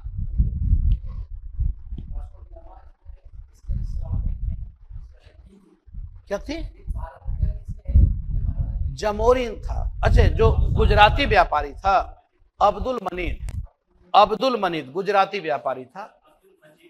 अब्दुल मनीद, अब्दुल मनीद यह एक गुजराती व्यापारी था, यही लेकर भारत आया था अब्दुल मनीद। ठीक है, गुजराती व्यापारी था, इसी के सहयोग से वह भारत आ रहा है, अब्दुल मनीद। तो यहां पे हम लोग देख रहे हैं। अब आप देखो तो चूंकि यहां पे अभी प्रीलिम्स के हिसाब से ही प्रश्न आपसे पूछा जाएगा, प्री ओरिएंटेड ही प्रश्न यहां से। अरे भाई आपको अभी शुरुआत किया है ना, सन अभी कहे जा रहे हैं, डेट नहीं पूछा जाएगा। ठीक है, वास्को डी गामा चूंकि भारत पहुंचा है ना, तो भारत के संदर्भ में हम लोग को देखना है ना, भारत के संदर्भ में। तो 1453 से लेकर 98 के बीच की सारी घटनाएं हैं। ठीक है, क्योंकि वास्को डी गामा कब आ रहा है? 1498 में। उधर कुस्तुनतुनिया का पतन कब हो रहा है? 1453 में। कंटिन्यू प्रयास जारी था खोजने का, रास्ता खोजने का। अब यहाँ पे हम लोग देखते हैं, अब जैसे प्रश्न आपसे पूछा जाता है कि भाई भारत में जो आने वाले जो यूरोपीय कंपनी थे उनका आने का क्रम क्या था, कंपनी की स्थापना कब हुई, और फिर भारत से जाते कब है। देखो अब एग्जाम ओरिएंटेड चलो, एग्जाम ओरिएंटेड चलो। तो यहाँ पे हम लोग देख लें कि कौन कौन से यूरोपीय कंपनियां थी जो भारत में आई हैं और उनका वर्ष क्या रहा है। यूरोपीय कंपनियां, यूरोपीय कंपनियां जो भारत व्यापार के लिए आ रही हैं। ठीक है, अब इसमें आप देखते हो कि सबसे पहले अब कंपनी का स्थापना वर्ष, यूरोपीय कंपनियों की स्थापना वर्ष पहले हम लोग देख लेते हैं। स्थापना वर्ष कब उनकी कंपनियों की स्थापना की गई, ध्यान देना। यूरोपीय कंपनियों की स्थापना वर्ष यानी इन कंपनियों की स्थापना कब की गई। तो इसमें हम लोग देख रहे हैं कि सबसे पहले आपको कौन आ रहे हैं, पुर्तगाली। ठीक है, तो पुर्तगाली कंपनी है। पहले कौन सी कंपनी आई, पुर्तगाली। ठीक है, अब यह आप जो पुर्तगाली कंपनी की स्थापना कब हो रही है, तो इसकी स्थापना हो रही है 1498 ईस्वी। किस लिए, भारत से व्यापार करने के लिए इस कंपनी की स्थापना हुई थी। वहां पे एक कंपनी स्थापित की गई। जैसे मान लो आज अमेरिका से अगर व्यापार करना हो तो एक कंपनी स्थापित होगी ना कि भाई एक कंपनी अमेरिका से व्यापार करेगी। तो वैसे ही पुर्तगाल में एक कंपनी स्थापित हुई, एस्तादो द इंडिया। और यह जो कंपनी स्थापित हुई, इस कंपनी का काम था भारत से पूर्व के देशों के साथ व्यापार करना। ठीक है, क्योंकि यूरोप पश्चिम में है, तो पूर्व के देशों के साथ व्यापार करने के लिए इस कंपनी की स्थापना कब हो रही है, 1498। उसके बाद जो दूसरी कंपनी स्थापित हो रही है वह है, दूसरी कंपनी स्थापित हुई ब्रिटिश कंपनी, ब्रिटिश। ठीक है, जिसे हम लोग कहते हैं ईस्ट इंडिया कंपनी। तो अब अंग्रेजों की जो कंपनी स्थापित हुई वह स्थापित कब हो रही है, यह स्थापित हो रही है 1600 ईस्वी में। ध्यान देना, 1600 ईस्वी में। अब ब्रिटेन में भी एक कंपनी स्थापित हुई, किस लिए, पूर्व के देशों के साथ व्यापार करने के लिए। अब पुर्तगाल के बाद ब्रिटेन, जो भारत आ रहे हैं उन कंपनियों को देख रहे हैं। अब और भी यूरोप के देश में, पूर्व के देशों में व्यापार करने के लिए कंपनी स्थापित होगी। नेक्स्ट कंपनी स्थापित होगी डच कंपनी। डच कंपनी, यह आपको डच जो है वह हॉलैंड की कंपनी है, डच हॉलैंड, डेनमार्क। ठीक है, ये डच हॉलैंड की, डेनमार्क नहीं, हॉलैंड। ठीक है, तो यह कंपनी कहां की है, डच कंपनी, हॉलैंड की, हॉलैंड की। इसकी स्थापना कब हुई, इसकी स्थापना हो रही है 1602 ईस्वी में, 1602 ईस्वी में। ठीक है, किस लिए, पूर्व के देशों के साथ व्यापार करने के लिए। नेक्स्ट चौथी कंपनी कौन है, वह है डेन। यह कहां की कंपनी है, डेनमार्क, डेनमार्क, नीदरलैंड। ठीक है, यह भी कंपनी स्थापित हुई पूर्व के देशों के साथ व्यापार करने के लिए। यह कंपनी कब स्थापित हो रही है, 1616 ईस्वी में स्थापित हुई, 1616 ईस्वी में यह कंपनी स्थापित हुई। फिर आगे हम लोग देखते हैं तो फ्रांसीसी। अब फ्रांस भी पीछे नहीं रहा, अब यहां पे फ्रांसीसी कंपनी की स्थापना हुई, फ्रांसीसी। और इस कंपनी की स्थापना हुई कब, 1664 ईस्वी में। तो यह क्या है, कंपनी स्थापना वर्ष। यानी हमने क्या देखा अभी, कंपनी स्थापना वर्ष, यानी पूर्व के देशों के साथ, भारत के साथ व्यापार करने के लिए कौन कौन से देश में कंपनी स्थापित हुई, कैसे स्थापित हुई, क्योंकि एक क्रमबद्धता आपसे पूछ दिया जाता है। ठीक है, नाम वाम को नहीं, ये आपसे पूछ दिया जाता है। ठीक है, ये आपसे पूछ दिया जाता है कि कौन सी कंपनी स्थापित हुई है, किस वर्ष स्थापित हुई है। ठीक है, दो चीज होगा, या तो मैचिंग में दे देगा या तो केवल इसे पूछ देगा। ठीक है, अब सबका नाम याद ही नहीं रख पाओगे, नोट्स में दे दिया जाएगा। जैसे एस्तादो द इंडिया, ईस्ट इंडिया कंपनी। ठीक है, नहीं, नाम नहीं पूछा जाता है। ठीक है, तो वो सब नाम ऐसे भी याद नहीं रह सकता है, और वो सब नोट्स में आपको रहेगा। दूसरी चीजें, अब हमें एक चीज और देखना है। अब ये सब कंपनियों का तो स्थापना हो गया पूर्व के देशों के साथ व्यापार करने के लिए। अब इनका भारत आने का क्रम क्या रहा, भारत पहले कौन आ रहे हैं। ठीक है, तो यूरोपीय कंपनियों का भारत आने का क्रम, यूरोपीय कंपनियों का भारत आने का क्रम, भारत आने का क्रम। अब भारत में ये कंपनियां कैसे कैसे आई, पहले कौन, लास्ट में कौन। देखो, बिल्कुल एकदम एग्जाम के पॉइंट ऑफ व्यू से पढ़ो जो जरूरी है। जरूरी ये नहीं कि हमें सब कुछ जानना है, जरूरी यह है कि जो महत्वपूर्ण है वो हमारा ना छूटे। ठीक है, ये महत्वपूर्ण होना चाहिए कि भाई अब केवल खा लेने से हो जाता है क्या पर्याप्त, खाना कितना खाना चाहिए, जितना हजम हो। ये नहीं कि आप आवश्यकता से अधिक खा ले तो फिर नुकसान कर जाएगा। तो वैसे ही जो जरूरत की चीजें हैं, नहीं तो आपको क्या लग रहा है कि मॉडर्न इंडिया आप 25-28 क्लास में समाप्त कर लोगे क्या। अरे 3 साल लोग ग्रेजुएशन में लगाते हैं, तब तो होता नहीं है। आपको ध्यान में होना चाहिए कि आप किस लिए पढ़ रहे हो, एग्जाम के लिए पढ़ रहे हो, ठीक है। सिलेक्शन चाहिए यहाँ पे रिसर्च नहीं करना है, ये रिसर्च का क्लास नहीं है। तो यहाँ पे हम लोग देख रहे हैं कि यूरोपीय कंपनियों का भारत आने का क्रम क्या है। अब कैसे वे भारत आए, आने का क्रम एवं जाने का क्रम एक ही जगह मैं कर रहा हूं, आने का क्रम एवं जाने का क्रम, ठीक है। अब कब कौन आई, कौन सी कंपनी आई, तो पहले कौन सी कंपनी आ रही है भारत में, पुर्तगाली पहले आए, पुर्तगाली आ रहे हैं 1498 में, ठीक है।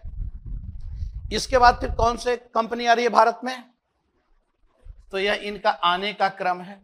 यह क्या है, आने का क्रम, आने का क्रम। और इधर हम लोग कर दे रहे हैं जाने का क्रम, फिर भारत से वापस कब जा रहे हैं, ठीक है। दोनों चीजें ध्यान रहेगा। स्थापना वर्ष भी हमने देख लिया, कंपनी के स्थापना वर्ष। अब पुर्तगाली आए सबसे पहले 1498 में। दूसरा कौन आएंगे, नहीं, डच कब आ रहे हैं, 1605। कंपनी की स्थापना हुई है 2 में, लेकिन भारत जो आए वह 1605 में आ रहे हैं। थर्ड में कौन आ रहे हैं, अंग्रेज, ब्रिटिश। यह कब आए, 1608 में भारत में कंपनी स्थापित करते हैं। ऐसे सबसे पहले जो ब्रिटिश आया था, ब्रिटिश आदमी, वह आया था जॉन मेल्डेन हॉल, ब्रिटिश व्यक्ति, अंग्रेज व्यक्ति जो सबसे पहले। ये जहांगीर के शासनकाल में आ रहा है, 1608 जहांगीर का समय काल है, 1605 से। नेक्स्ट कौन सा आ रहा है, पुर्तगाली, डच, अंग्रेज, फिर डेन। डेन कंपनी की स्थापना कब हुई थी, 1616 में।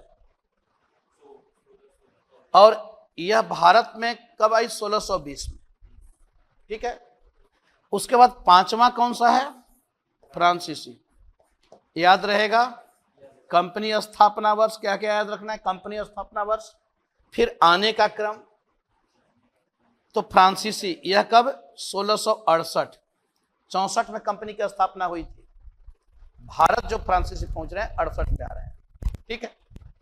अब यहां पे हम लोग देखते हैं कि जाने का इनका क्रम क्या रहा, जाने का इनका क्रम क्या रहा, जाने का क्रम। तो इसमें देखो सबसे पहले वही जाएगा जो सबसे कमजोर होगा। कौन जाएगा, जो सबसे कमजोर, क्योंकि आपस में ये लड़ेंगे एक दूसरे से, भारत के व्यापार से बाहर करने के लिए लड़ेंगे, व्यापार पर अपना अधिकार करने के लिए लड़ेंगे।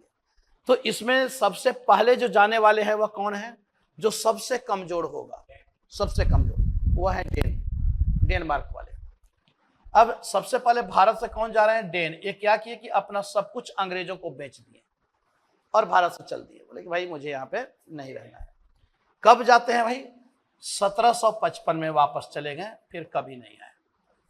दूसरा कौन जाएंगे, डच, हॉलैंड की कंपनी है। कब, 1759। एक लड़ाई होता है वेदरा का युद्ध बंगाल में, क्योंकि 57 में अंग्रेजों ने बंगाल को जीत लिया, प्लासी। और उसके बाद फिर वहां से डचों को बाहर करेंगे, क्योंकि डच और जो ब्रिटिश हैं एक ही वस्तु के व्यापार कर रहे हैं, एक ही वस्तु, वस्त्र व्यापार इनका प्रमुख है। तो इसको लेकर आपस में इनमें संघर्ष हो रहा है। अब संघर्ष हो रहा है तो इन लोगों ने क्या किया कि डच में यह वेदरा का युद्ध होता है, किसके साथ, अंग्रेजों के साथ। ध्यान देना है, पूछा हुआ प्रश्न है, वेदरा का युद्ध। तो वेदरा के युद्ध में पराजित हो गए, किससे, किससे पराजित हुए, अंग्रेजों से पराजित हुए। और उसके बाद भारतीय व्यापार से बाहर दक्षिण पूर्व एशिया से अब केवल व्यापार करेंगे। डचों का हुआ, डचों का ही तो मैं बता रहा हूं। ये तो अपना सब कुछ अंग्रेजों को बेच दिए, यहां से चले गए। जितना इनकी जो कंपनी थी, जितनी फैक्ट्रियां इन्होंने स्थापित किया था, सब अंग्रेजों को देकर चले गए यहां से। अब उसके बाद फिर है डच। डच और अंग्रेजों में लड़ाई हो रहा है कि भाई हम इस क्षेत्र में व्यापार करेंगे, तुम नहीं करोगे। तो इसको लेकर दोनों में लड़ाई हुआ। कौन सा युद्ध हुआ, वेदरा का युद्ध। और वेदरा के युद्ध में डच पराजित हो गए अंग्रेजों से, भारत से बाहर, ठीक है। तीसरा कौन जा रहा है, अब बताओ, फ्रांसीसी, पुर्तगाली। तीसरा जा रहे हैं ब्रिटिश, भारत से। कब गए? इसको नहीं बताया तो क्लास से भगा दूंगा। 1857 में अंग्रेज गए। अरे आजादी कब मिली हमें? मतलब इतनी लड़ाई, इतनी पिटाई ये लोग की अंग्रेज हम लोग को, फिर भी भूल रहे हैं उनके। कब गए भारत से? 1947। इसमें कौन सा भूलना है? इसके लिए तो पूरी हम लोग लड़ाई लड़े भगाने के लिए, तब जाकर हमें आजादी मिली 1947 में। अब इसके बाद फिर कौन जाएंगे?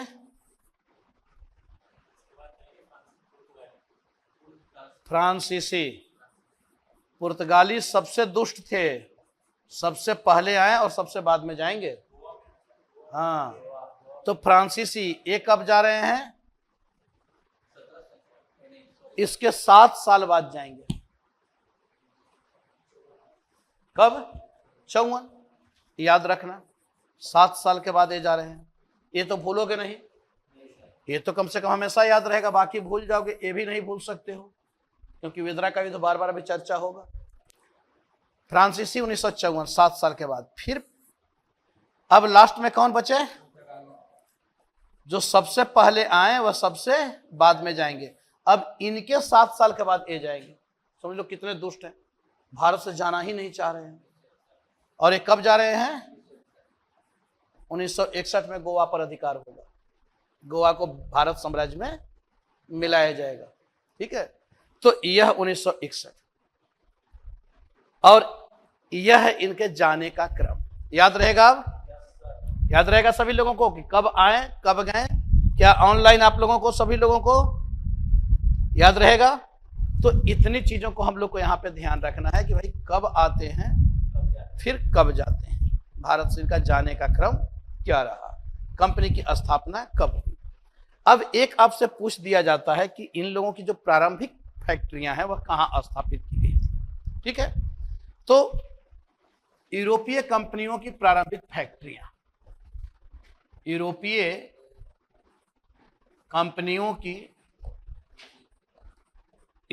कंपनियों की प्रारंभिक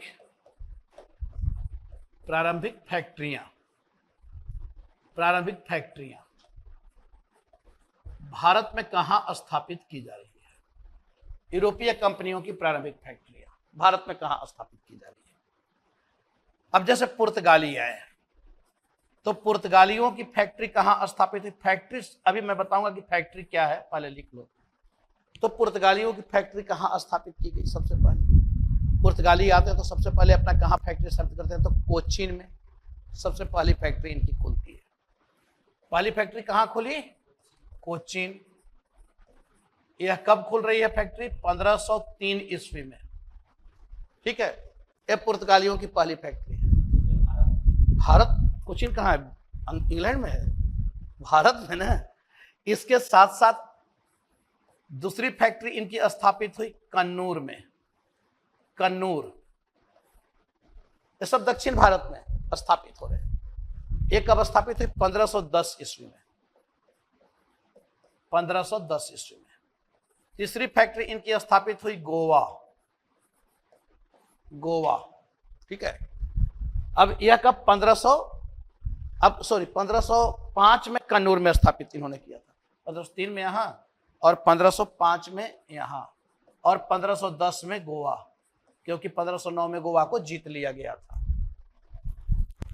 अब इसके बाद फिर हम लोग देखते हैं तो ब्रिटिश। अब ब्रिटिश जो कंपनी स्थापित हुई वह कहां कहां? ब्रिटिश कंपनी भारत में पहली प्रारंभिक फैक्ट्री कहां स्थापित हो रही है? तो अंग्रेजों की जो फैक्ट्री स्थापित हुई वह पहली फैक्ट्री स्थापित होती है सूरत में। जहांगीर से इन्होंने परमिशन मांगा था, जहांगीर ने इनको परमिशन दिया और 1608 में स्थापित हुआ। लेकिन फिर जहांगीर कुछ बात को लेकर नाराज हो जाता है और इनको भगा देता है, बोलता भागो यहां से, नहीं तुमको रहने देंगे। तो यह फैक्ट्री क्या हो गई? अस्थायी, यानी परमानेंट हुआ क्या? अस्थायी है। स्थापित हुई थी लेकिन फिर जहांगीर बंद करवा दिया। अब उत्तर भारत में चूंकि अभी मुगल मजबूत हैं, इसलिए कुछ कर नहीं सकते हैं, भाग गए। फिर ये चले जाते हैं दक्षिण भारत, क्योंकि दक्षिण भारत में कोई मजबूत मुगलों का प्रभाव था नहीं दक्षिण भारत में, तो ये चले जाते हैं दक्षिण भारत। और दक्षिण भारत में जाकर कहां स्थापित करेंगे, तो मसूलीपट्टनम, मसूलीपट्टनम। इसलिए अब इनकी प्रारंभिक फैक्ट्री कौन सी मानी जाती है अंग्रेजों की, मसूलीपट्टनम। इसलिए जब भी पूछा जाएगा तो ये उत्तर होगा मसूलीपट्टनम। अगर यह पूछा जाए कि पहली अस्थायी फैक्ट्री, तब क्या होगा, सूरत।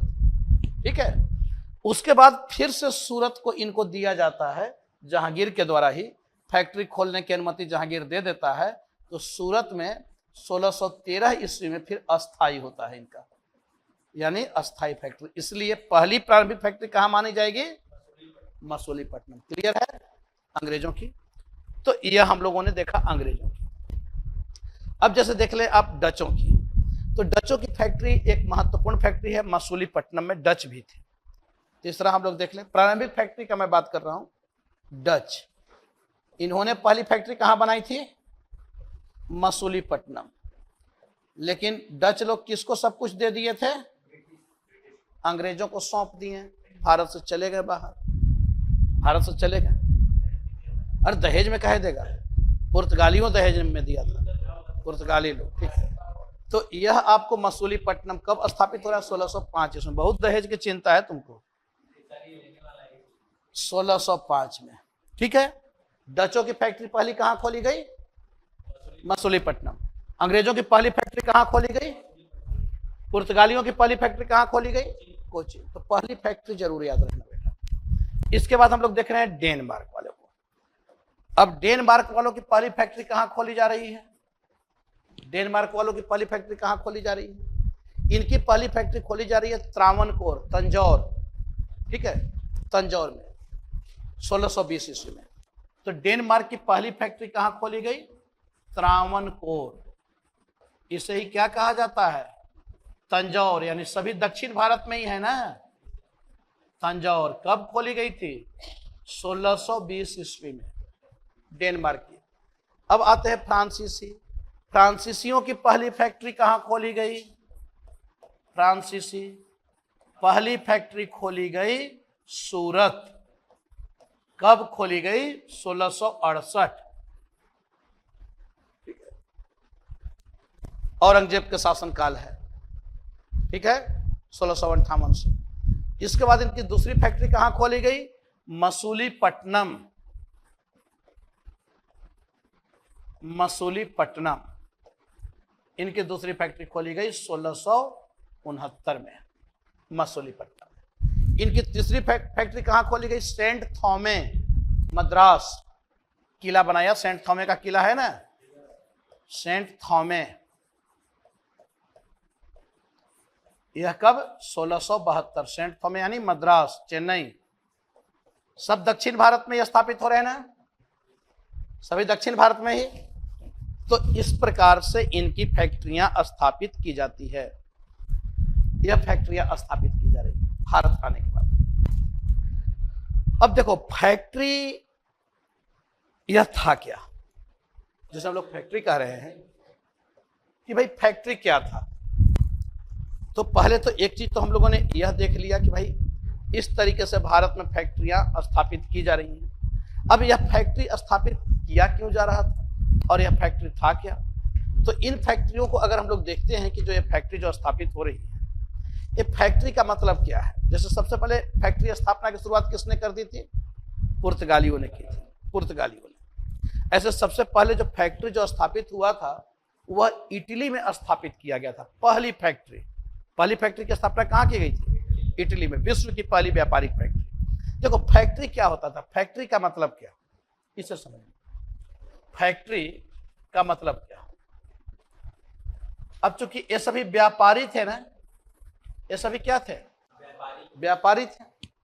तो व्यापारी, मान लो आप व्यापार करने जाओ कहीं, तो व्यापार करने जाओगे तो कोई एक जगह होना चाहिए या नहीं, जहां पे आप रह सको और अपनी वस्तु को रख सको, ऐसा होना चाहिए ना। अब चूंकि ये व्यापारी हैं, बहुत सारे लोग होंगे और ये लोग क्या कर देंगे, वस्तुओं को खरीदेंगे। अब ऐसा तो है नहीं कि रोज खरीदेंगे और रोज बेचेंगे, भारत में तो बेचना है नहीं, इनको बेचना कहाँ है? अपने अपने देशों में, अपने अपने देशों में बेचना है। तो ये लोग खरीद कर वस्तुओं को एक जगह तो कहीं स्टोर करेंगे, घूम घूम कर। अच्छा, समुद्र के तटवर्ती क्षेत्र में ही ये लोग अपना फैक्ट्री स्थापित कर रहे हैं, समुद्र के तटवर्ती क्षेत्र में। जैसे आप देखोगे कि सभी दक्षिण भारत में ही है। सबसे पहले जब दो आते हैं, पुर्तगाली और ये आ रहे हैं आपको डच, यही दोनों आए हैं फैक्ट्री जो स्थापित किए हैं। ब्रिटिश आए हैं, लेकिन ब्रिटिश फैक्ट्री बाद में स्थापित हो रही है। अब यह है मालाबार तट। यह क्या है? मालाबार तट। केरल वाला है ना मालाबार तट, मालाबार तट। इस तट पर कौन आए थे? इस तट पर आ गए थे पुर्तगाली। पुर्तगाली यानी पुर्तगाली किस तट से व्यापार कर रहे हैं? एक कौन सा तट होगा? पश्चिमी या पूर्वी तट? पश्चिमी तट होगा, दक्षिण पश्चिम तट। इधर आप देखो तो इधर में है कोरोमंडल तट। इधर में क्या है? कोरोमंडल तट।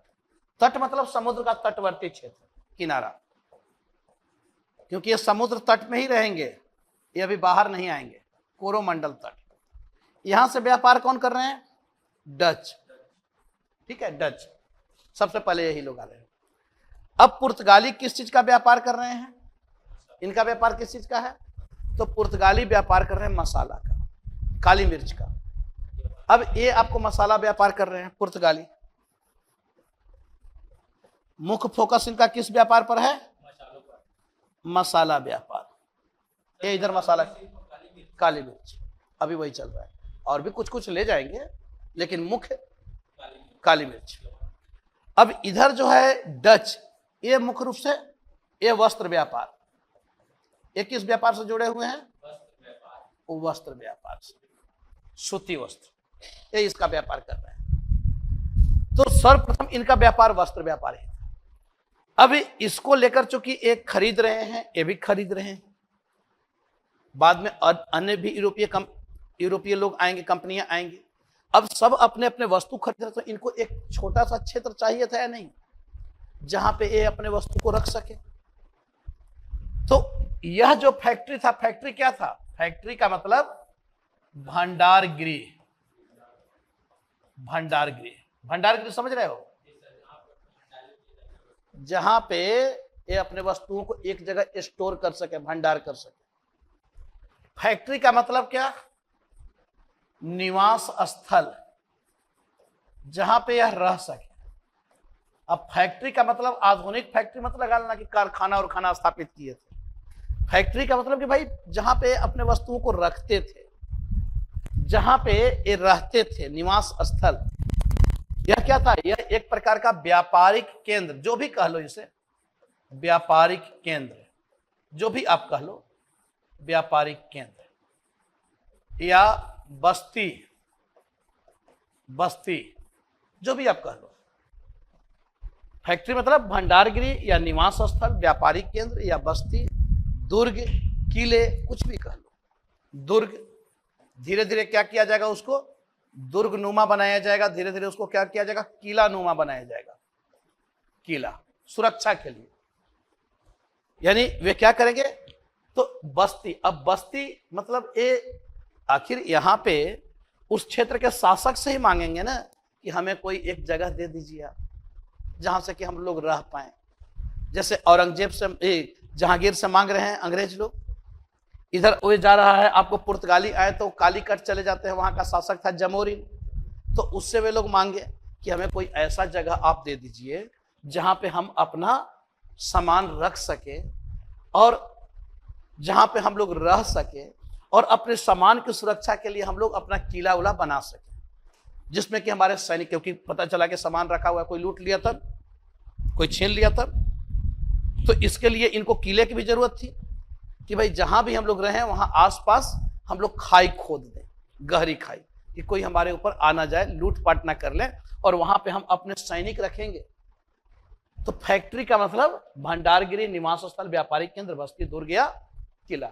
अब क्लियर हो गया कि फैक्ट्री क्या था? यूरोपीय फैक्ट्रियां, यानी वह धीरे धीरे किला का रूप हो जाएगा, किला का रूप ले लेगा। अब ये क्षेत्र इनको दिया जाएगा किसके द्वारा? वहां के क्षेत्रीय शासक के द्वारा इनको क्षेत्र प्रदान किया जाएगा। तो तो इस प्रकार से वहां के शासकों से बड़ा अनुनय विनय करके, बड़ा विनती करके, हाथ जोड़ के ये लोग मांगते थे जगह। कौन जानता था कि एक दिन यही लोग मुगल बादशाह को हाथ जोड़वाएंगे।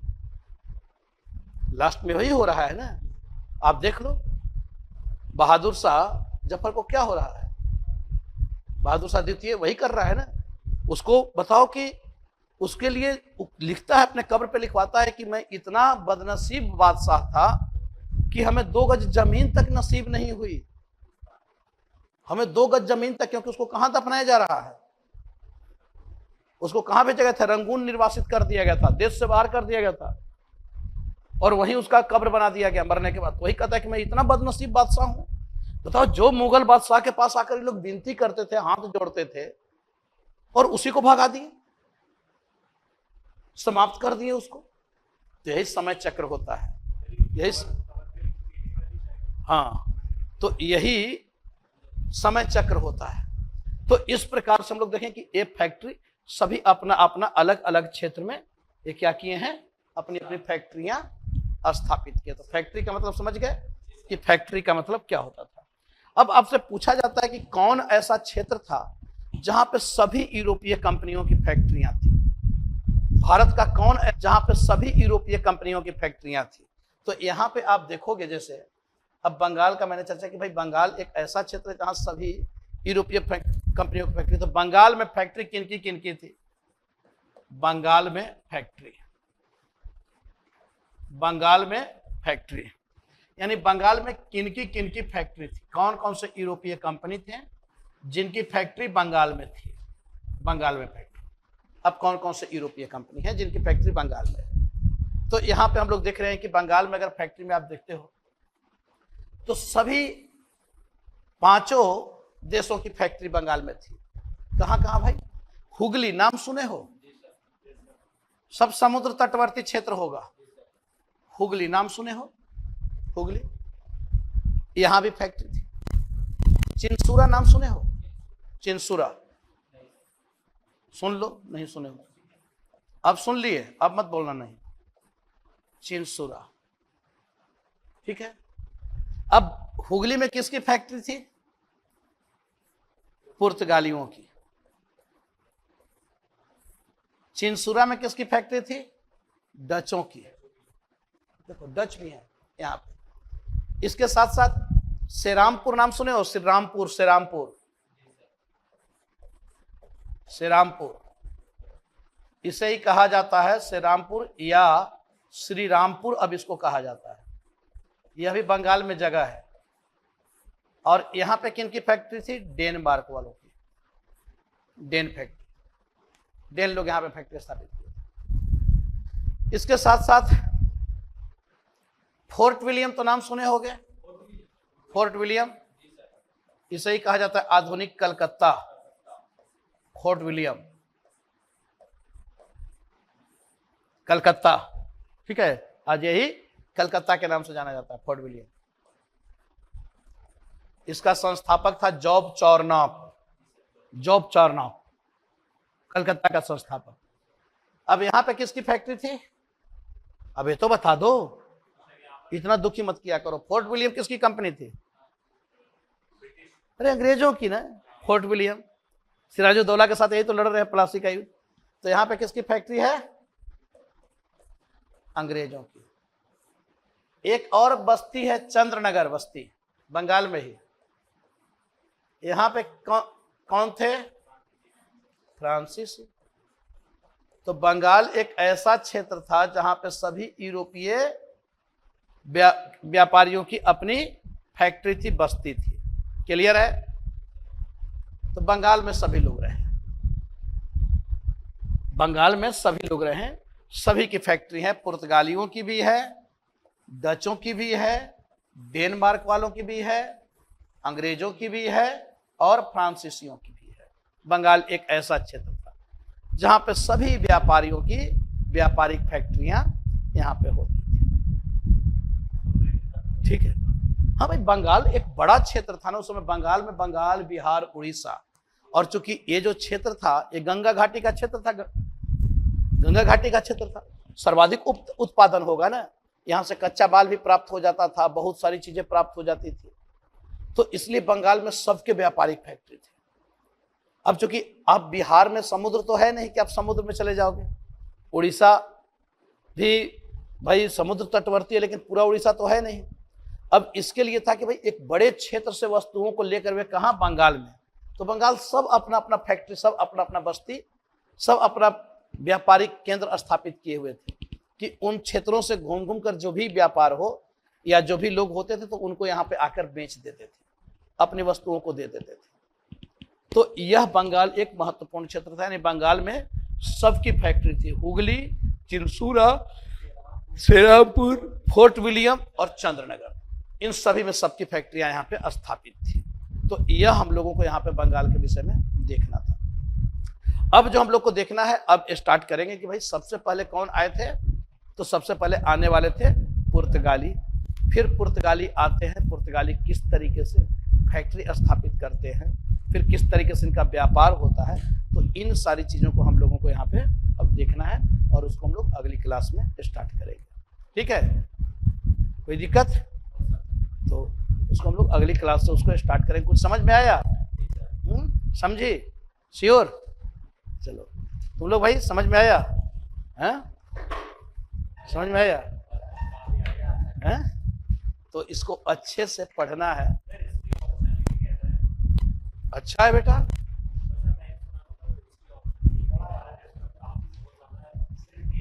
किसने कहा?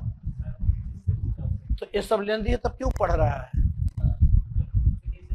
ऐसा क्या कि ऑप्शनल में लेंदी हो जाएगा और जीएस में लेंदी नहीं होगा? सोचो खुद से।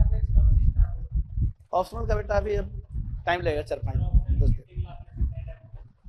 ले लो डेमो, अब हमारा लेना है डेमो। इतना पढ़ रहे तब डेमो पर्याप्त नहीं हुआ? अलग कुछ नहीं होता है,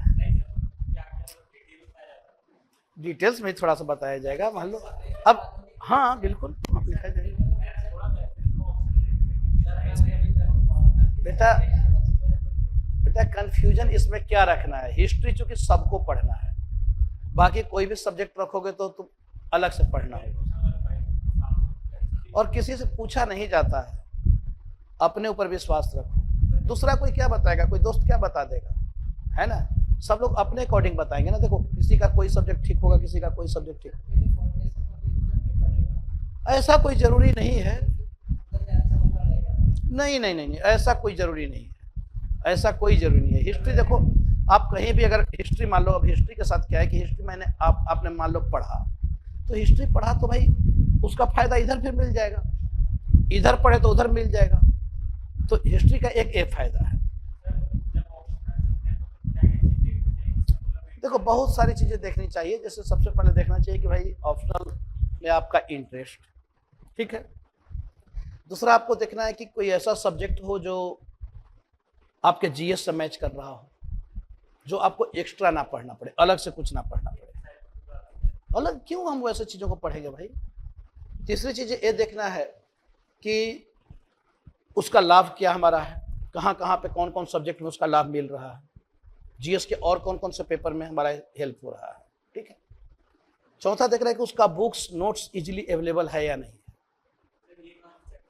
भाई अब इतिहास को लेकर बुक में कोई दिक्कत है क्या? एक सेक्शन के मांगो तो 10 राइटर का किताब मिल जाता है, इसमें कोई दिक्कत है? बाकी बहुत ऐसे सब